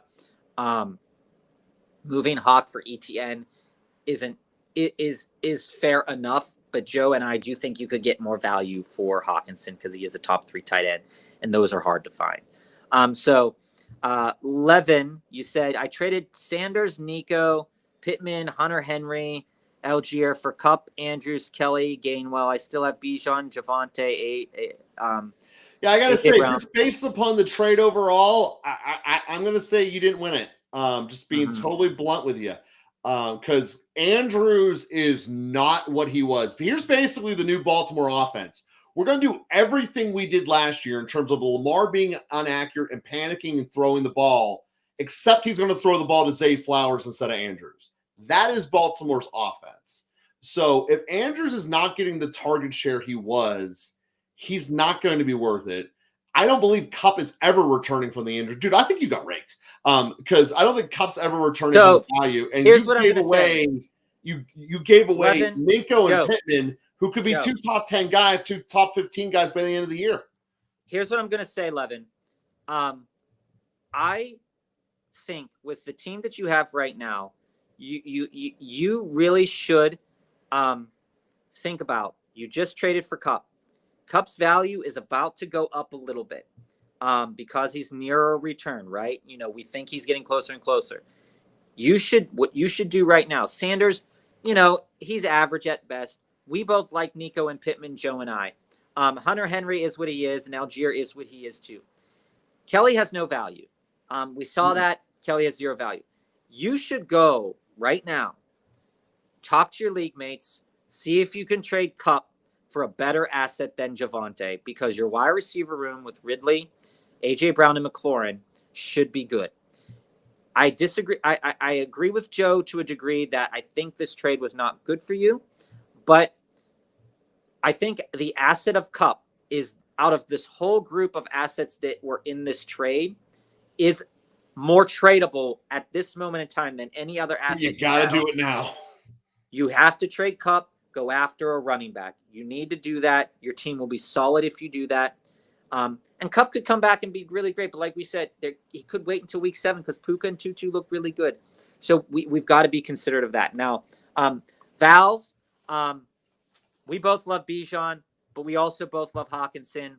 I think in the long run, that's going to be a pretty good trade for you. I think Bijan is going to be electric. I would do it. I would trade Bijan, but that also depends, you know, who you have. I'm assuming you're quite frankly, I would try to get something other than Higbee off the guy, because Higbee's a streaming tight end. If you can get someone else who has a little bit of interest and you can do a streamer tight end of yourself, because there's no real difference between Higbee and anyone else you'd be able to pick up on your waiver wire. You might be able to pad one of your other positions instead of doing the tight end trade. And Val's, with the team that you have, you said full PPR: Mahomes, ETN, Montgomery, Chase, Watson, Hawkinson, Lockett, Puka, Algier, P. Ryan. Yeah, go for the trade. I would do that because Bijan is an upgrade over Montgomery. Then if you needed to, you could float Montgomery down to your flex if Puka ends up not turning out. Piran and Algier right now are assets to hold because we're not really sure what those running back situations look like. I think Piran's going to be valuable at the end of the year. So consider that. So let's get to Spackman here. Answer your question real quick. Do the J-Jeff trade. Get J-Jeff on your team. Would you offer CeeDee Lamb, Amari Cooper, Henry for Keenan Allen? Yeah, I'd much rather prefer the Justin Jefferson trade that you proposed to us, Alex. I like that one a lot better. So Spackman here. Would you trade Kyron Williams and Dalton Kincaid for Mark Andrews and Takes Bigsby? It's a 20-man, and I have 3 running backs. Joe, 20-man leagues are rough. I don't know if you're still downgrading in both positions. Mark. Listen, this is the part I get across. Mark Andrews is a name. He's not a value this year. Do not get him. Spack, can you post your team? It would be really important to see that team, to see what your other assets are. I do agree with Joe that Andrews could still be an asset to the Ravens, but they're finding the wide receivers more, and that's not a good sign for Andrews at all. And this is coming from someone. He never was the most electric talent anyway. And Spack, this is coming from someone in our A-team full PPR, or in our A-team half PPR IDP league, where I went after Juwan Johnson really, as my tight end. It is not turning out. But when you look at the difference between Juwan Johnson and Mark Andrews, that is closer than you would like to think. And that is really, really gross.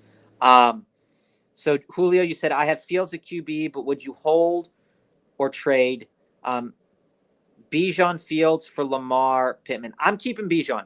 I'm not getting rid of Bijan. Pittman looks really good. I would try to find another asset to trade. I don't think you need to go after Lamar.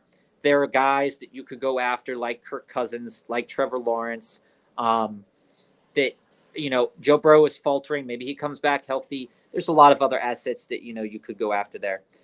Yeah, Vals. Then your team would be Mahomes, Bijan, Etienne, Chase, Watson. Yeah, Higbee is terrible. I'm not. There's no fault in you saying that. I mean, that is absolutely 100% true. That's why he's streamable. But also, Monty as your second running back when we're really not sure. We saw one good week of Monty, then he gets hurt. This is Monty's thing. Monty goes out, has a good week. You start trusting him, then he puts up 4 points. Then he gets hurt. The situation is different. And you could probably Monty bus is profitable. Yeah. Ford believers. No, I'm not a Ford believer long term. I don't think he looks pretty good, but also that's Hunt's first game back. I am. They like Hunt. What I'm more interested in seeing. They didn't like Hunt enough to keep him at the end of training camp because they wanted more money, dude. Over him. It was only about money. What I believe in Ford is that Ford is a very electric target for Deshaun Watson. Deshaun Watson loves electric targets, and as long as Ford is getting touchdowns, he will be valuable for your team. Spackman, there's let me continue that Ford thing. He's got the same frame as Pollard, and neither one of them will be able to take a full workload throughout the year. But I believe that Cleveland is sparse with their running back usage, which they always have been. Like Nick Chubb never had a game with more than 26 carries. And if they remain sparse with Ford, I do believe that Ford can give you a lot of good stuff for this year. Dynasty, not so much so. But for this year right now, I like Ford. I like Ford for the rest of it, absolutely. So, Spagman, Daniel Jones is your starting quarterback. You have Bijan. You have Kenneth Walker. Your wide receivers are Gabe Davis, Metcalf, Kincaid, Kyren Williams. That's pretty good for a 20-man league. That's really good. I would not do that trade, though, because you'd be downgrading both assets. You said that the Kelsey guy wants Bijan. I wouldn't do that at all. What I would think about doing, to be honest with you, Kenneth Walker, I would think about sticking pat, but the quarterback situation you need to remedy.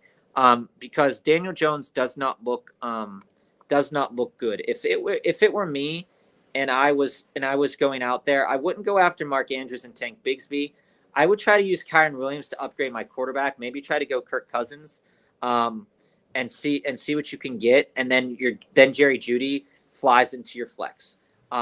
So I think that's the way I would think about it. That upgrade at the quarterback position. Because if Daniel Jones comes back in a couple of games and he's fine, then you'll be fine. But your lowest asset there long term is Gabe Davis, to me. And I think you picked him because he has the highest boom potential as a lot of other guys. But for me, you're never going to start him. I would go after a quarterback. Let's get to this question that kind of floated away from us, and then we'll get back to don't trade Bijan. We don't. Bijan's untradeable. You keep him this year the whole time. So we have: should I start Dallas Goedert or Luke Musgrave?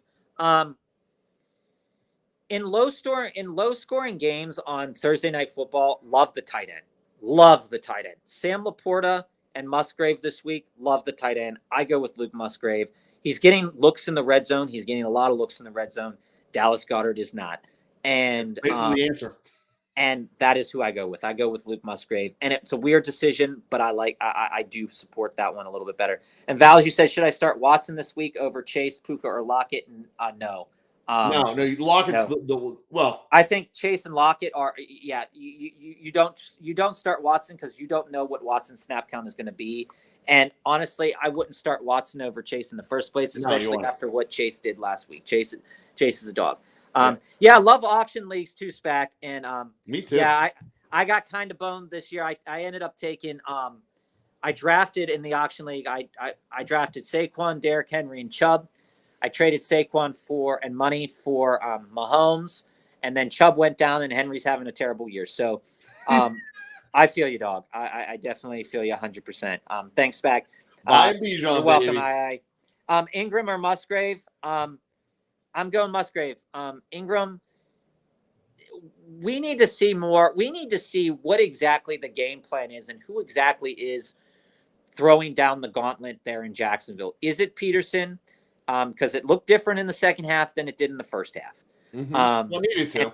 And with that in mind, I'm still taking Musgrave. Thursday Night Footballs are slogfest. I just don't support anybody other than tight ends in those Thursday night games. Who would you all say was this season's biggest flop so far?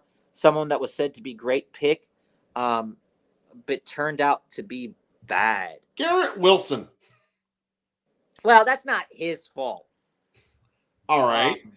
So that's a really interesting question. It's Mark Andrews is the answer. No, I think you got him in about far, the third round, and he's been a bust. No, I think so far my biggest flop is CeeDee Lamb. Oh, that's possible too. Although he's still producing though. Mark Andrews isn't giving you. He's not even getting target share. But the problem is the way that the Cowboys have been playing. And I'm just going to look up his stats real quick because I looked these up the other day and I was quite surprised.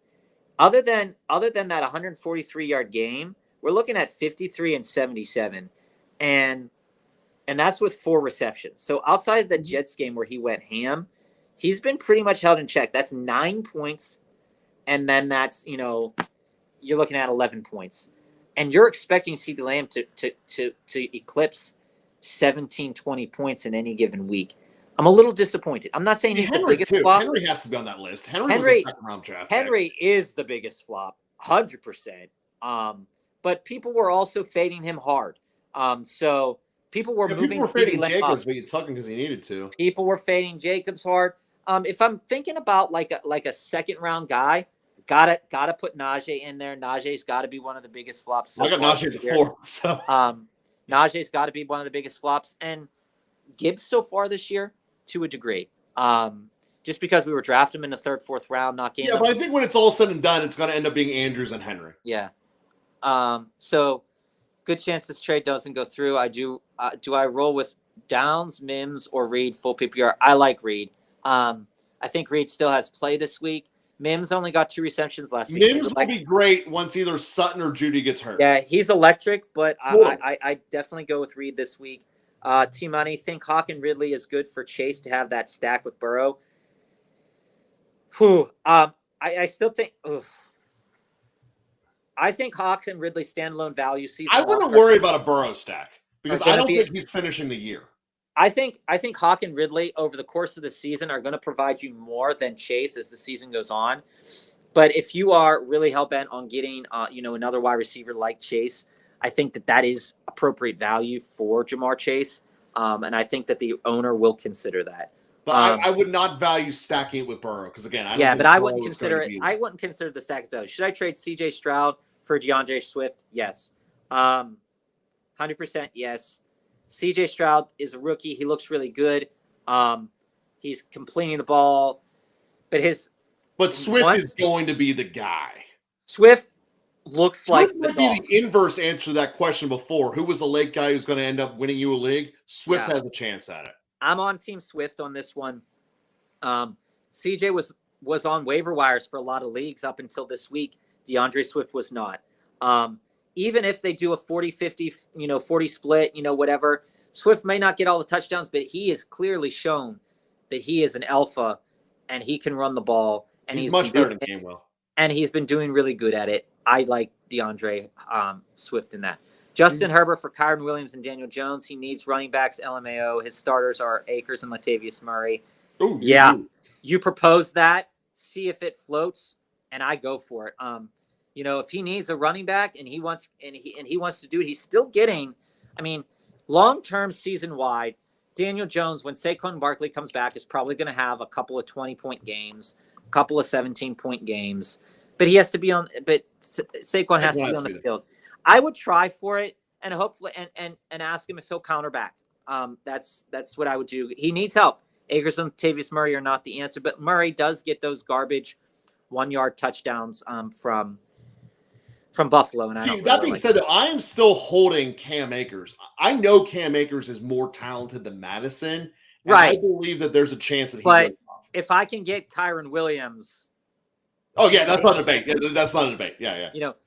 But for SPAC, for you, that is a huge upgrade for you because you still have a little bit of room to wiggle with your roster. Now, Gangsta Boys, should I trade Swift, Gus Bus, Gus Edwards, and London in Warner? Is that no? I think Monty's a dead asset and Etienne's declining. I think Swift is a good asset. Montgomery, I'm not a fan of.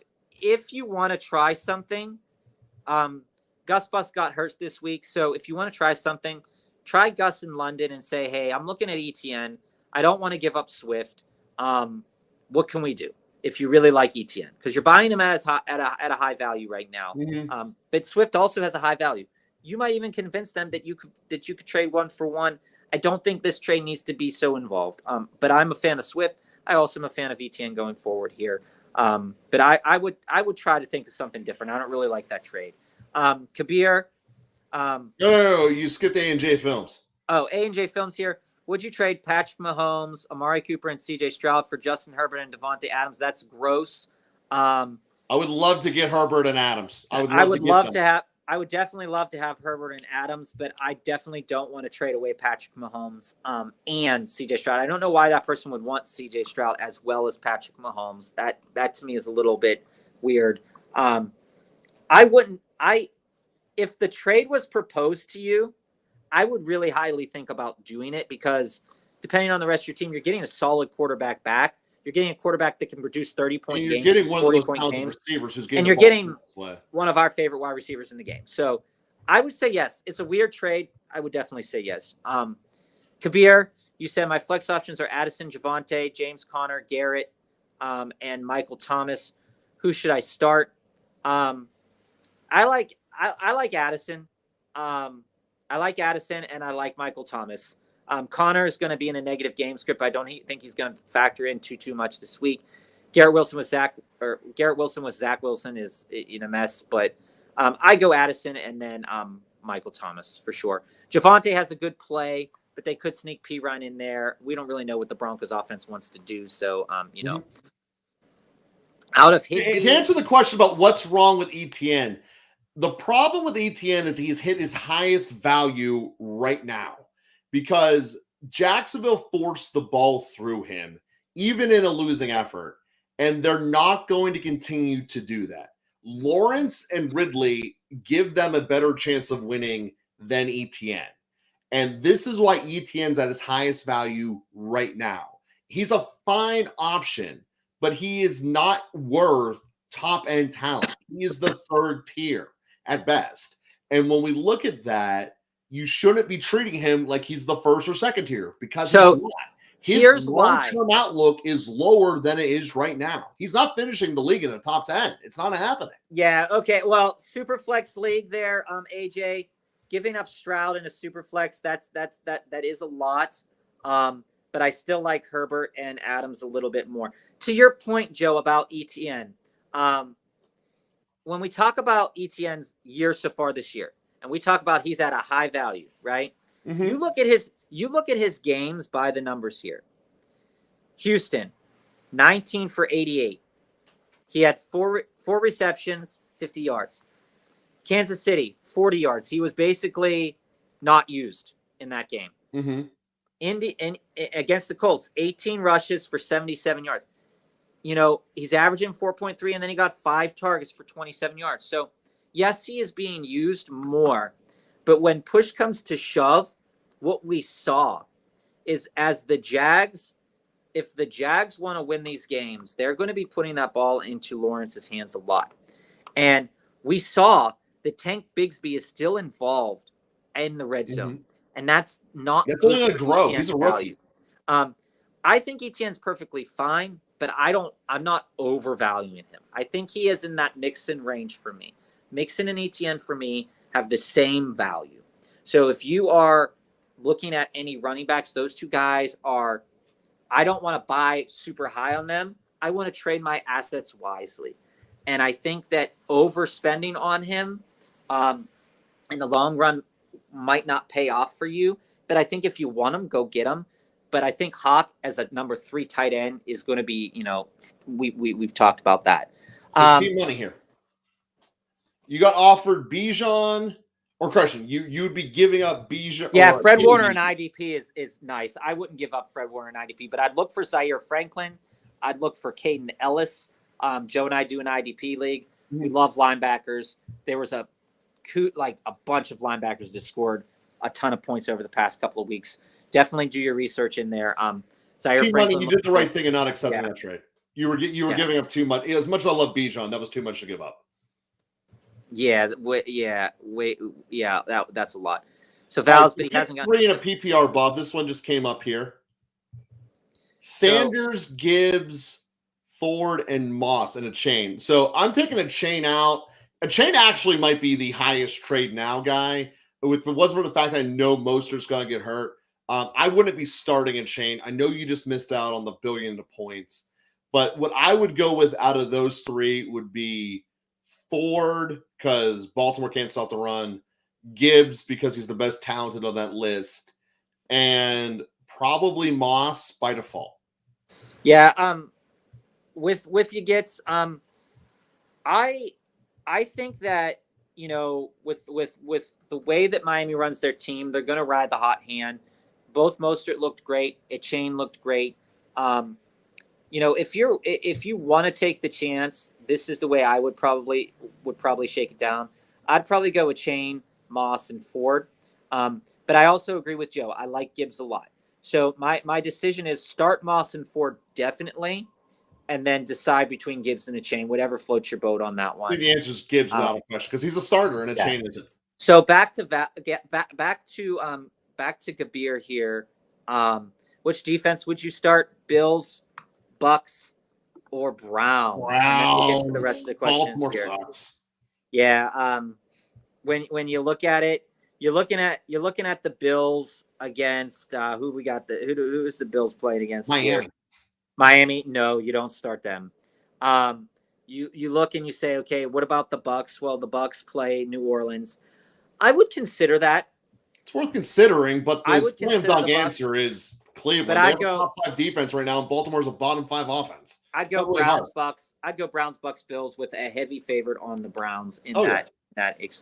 So AJ, you said Justin Herbert, Geno Smith, Josh Jacobs. That's your team. Yeah. You know, going back up to your question here. Yeah, if you did that trade, that's what your team would look like. I like what that team would look like. Not a big fan of Josh Jacobs, but with Geno and Herbert, you got Geno's a good super flex options. What I would try to do, to be honest with you, is maybe try to get another running back, because I'm not a big fan of Jacobs. You know, and Cam Akers is not really startable right now. No, he will be probably in a couple weeks, but it's not like you were giving up any running backs in that trade. So, you know, that's cool. I want to go back to Val's questions here. He said, out of Higbee, Njoku, Musgrave, Thomas, Everett, how would you rank them? This week, I would rank them probably as such, with Musgrave, then Everett, then Higbee, Njoku, and Thomas. I think Musgrave is the best option out of that grouping. Everett, I would put as the second option. I never know what the Chargers are going to do, because the Chargers like to throw to Parham Jr. I think Everett should be downgraded. I think Parkham's taking that job, especially in the touchdown share. But if I were to take any of those tight ends, I would go Musgrave, and I would do that long term, and I'd do that short term.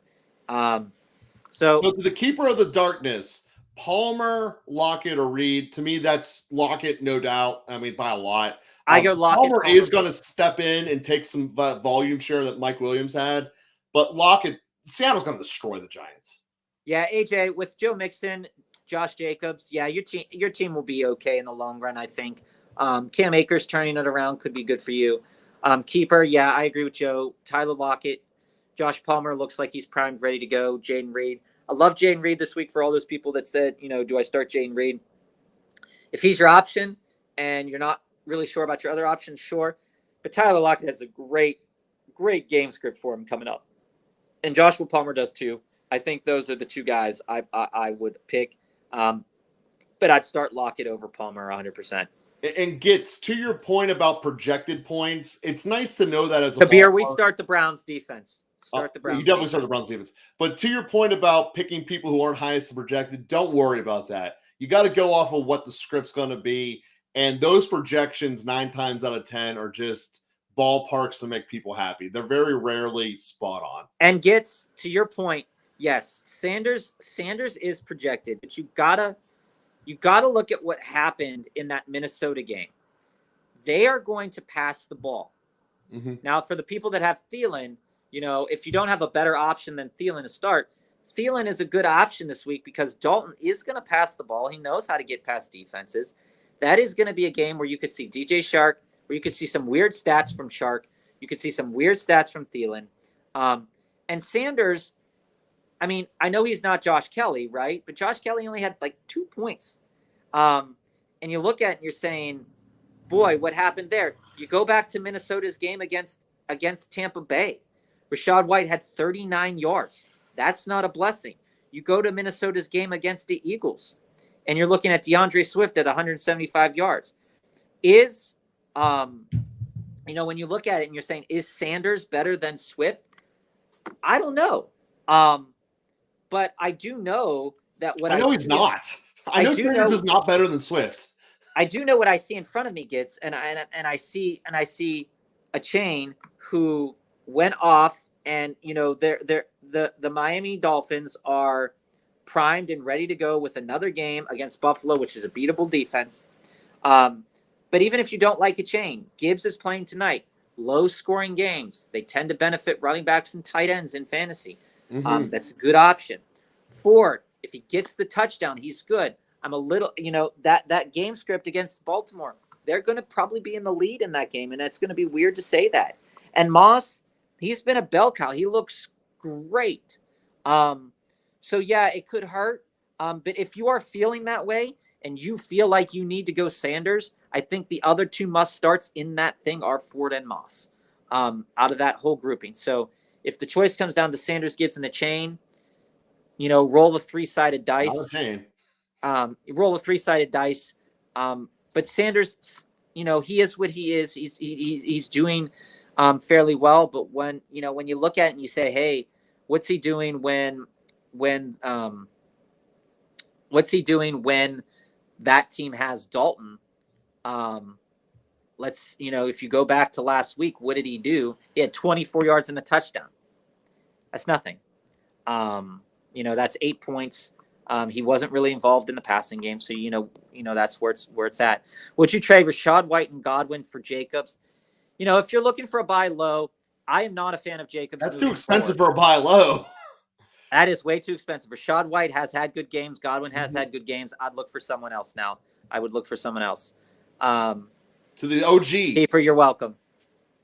So I'd go OG Gibbs tonight over Monty. OG. Yeah. I mean that's just where I'm at. That's how I would lean. In terms of your question, Kabir, too, kicker wise, I love kicker questions. Love quick kicker questions. So let's look at it.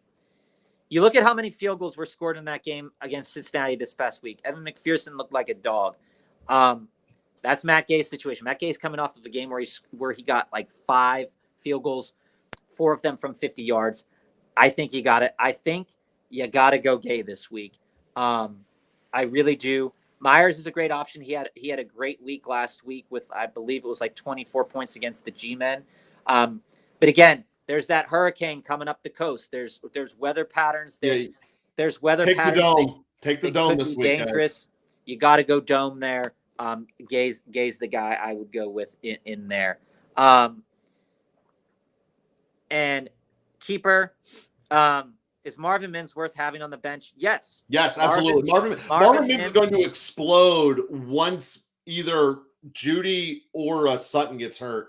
It's just a fact. Sutton fumbled twice last week. He's got to be on the hot seat. Mims, when he's on the field, explodes. He just rarely on the field. And once that changes, it's going to be great. Now I think that's a better deal. I think that's still which one fair here? For now. No, I want to go to Nout first.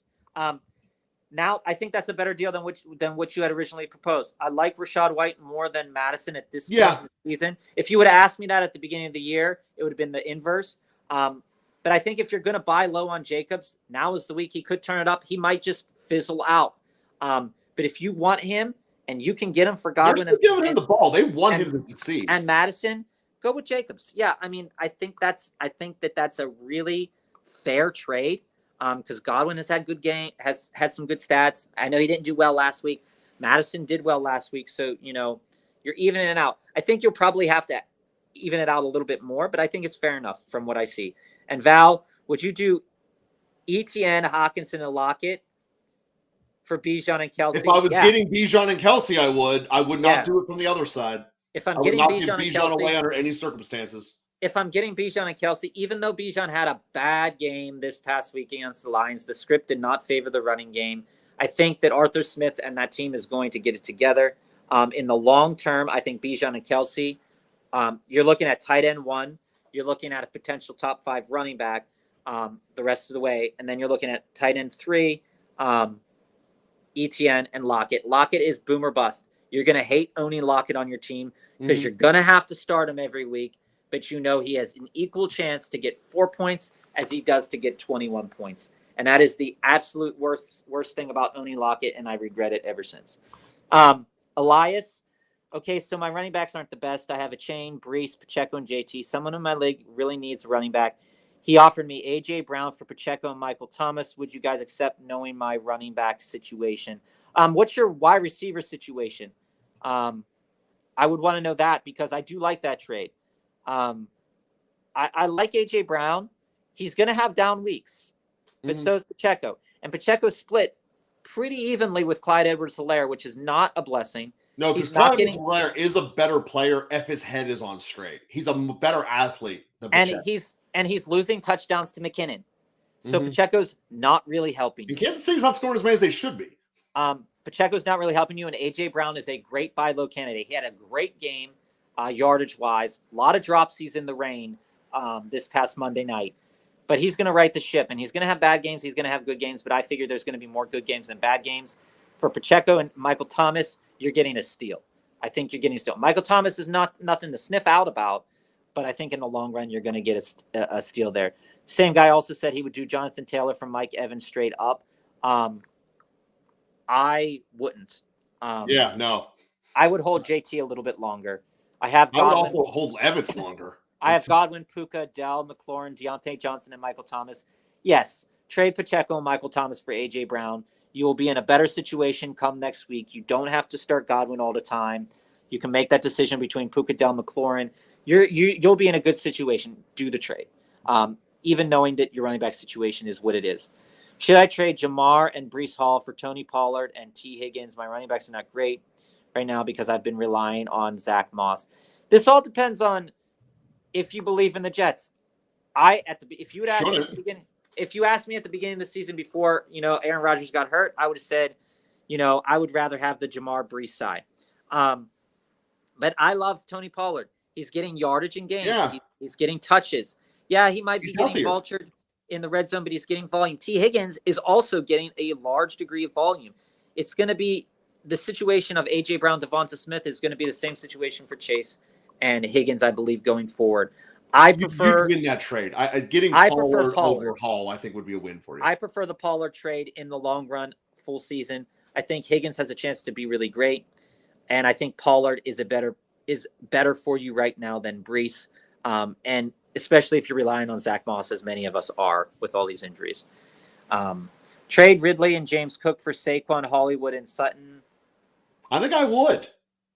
If I'm getting the Saquon, Hollywood, and Sutton side of the offense, I think I would take that. So Cook looks real good. He's been having a lot of really good games.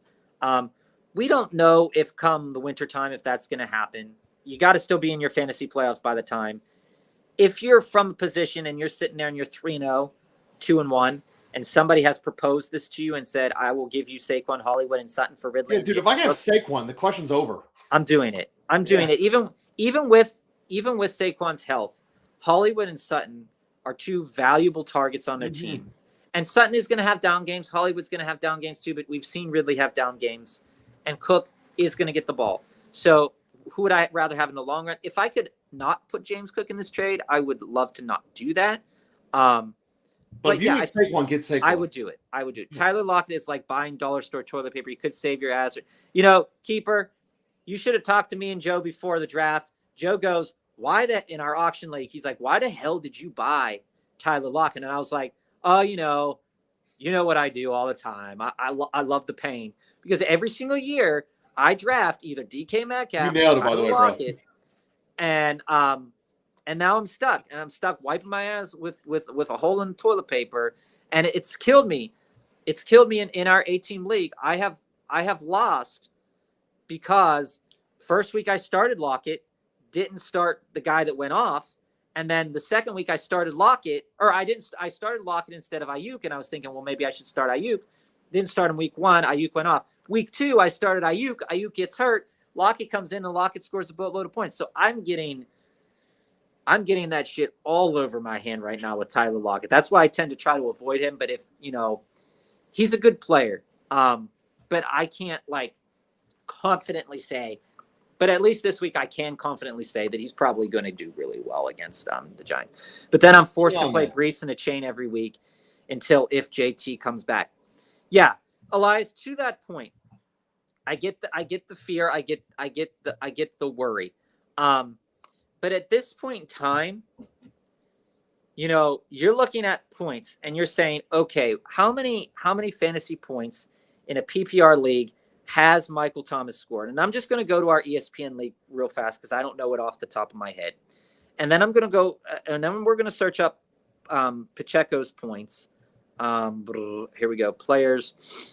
We want Pacheco.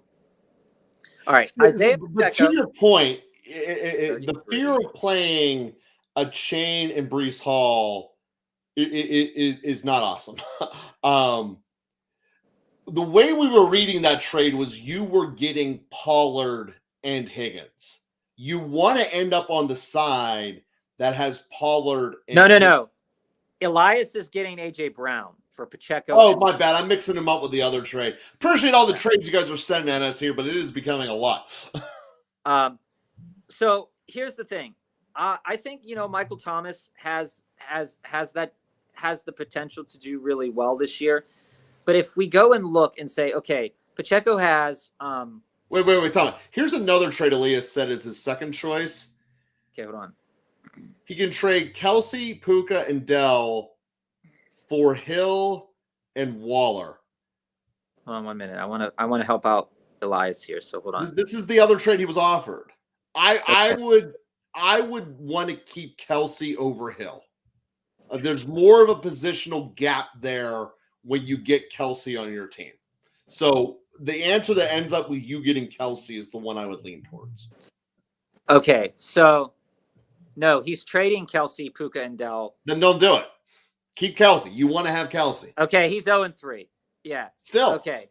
So asset-wise here, when you're looking at, when we're looking at your team here, you have Puka and Dell, you have Kelsey, and you're like, okay, my running backs are ass, right?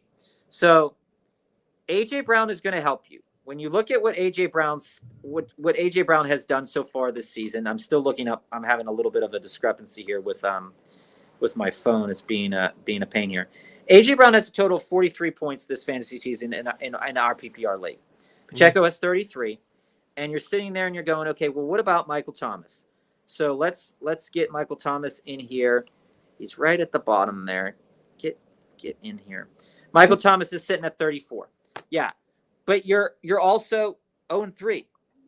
So Pacheco hasn't really helped you. Michael Thomas probably has helped you. Puka and Dell definitely have helped you. Maybe you want to do something crazy. You want to talk to that AJ Brown owner, offer Godwin in the deal, and say, I'll trade you Godwin, Pacheco, and Michael Thomas, and I'm looking for AJ Brown, and give me another running back. Give me something that I can work around for a couple of weeks until JT comes back, because I don't think Pacheco is the answer. I think he's solid. Pacheco is solid, but on a week-to-week basis, I'm not there for that. So with YouTube here, Brian Robinson for Chandler. So you got rid of Brian Robinson. Trade away Brian Robinson for Miles Sanders. Was that a good decision? I think it's an even decision. I think so too, when you break it down. I think across the board, I think by the end of the year, I think it's pretty even because of the way these teams are going. You might see Antonio Gibson step up as the year goes on in terms of passing downs, but Brian Robinson is still there. Is still going to be a threat in the red zone. And with Sanders Sanders is still going to get a look in the red zone, but it depends on the game script what's going to happen. Washington's going to run it. I think it's fair. I think it's fair. No doubt Washington's quarterback is much worse. You're welcome, Kabir. And let's get to King Ahmed here. 10-man PPR. I have T, Sutton, and Goddard for Hawkinson and Dalvin Cook or Christian Kirk. No. I keep T Higgins. I would think about trading Sutton and Goddard, but I would maybe pair up Sutton and Goddard for Hawkinson and try to make it so that, like Dalvin Cook has no value. And Christian Kirk has value, but we don't really know what that game plan is going to be when Zay Jones comes back. So I would rather keep T. But if you want to sell T, I think you could probably do T Higgins for Hawkinson straight up, and you don't have to trade any of the other assets. But if you want to get rid of Goddard, I don't think his value is anything right now. I mean, he's good enough, but he's a name right now. It's what he is. It's the name.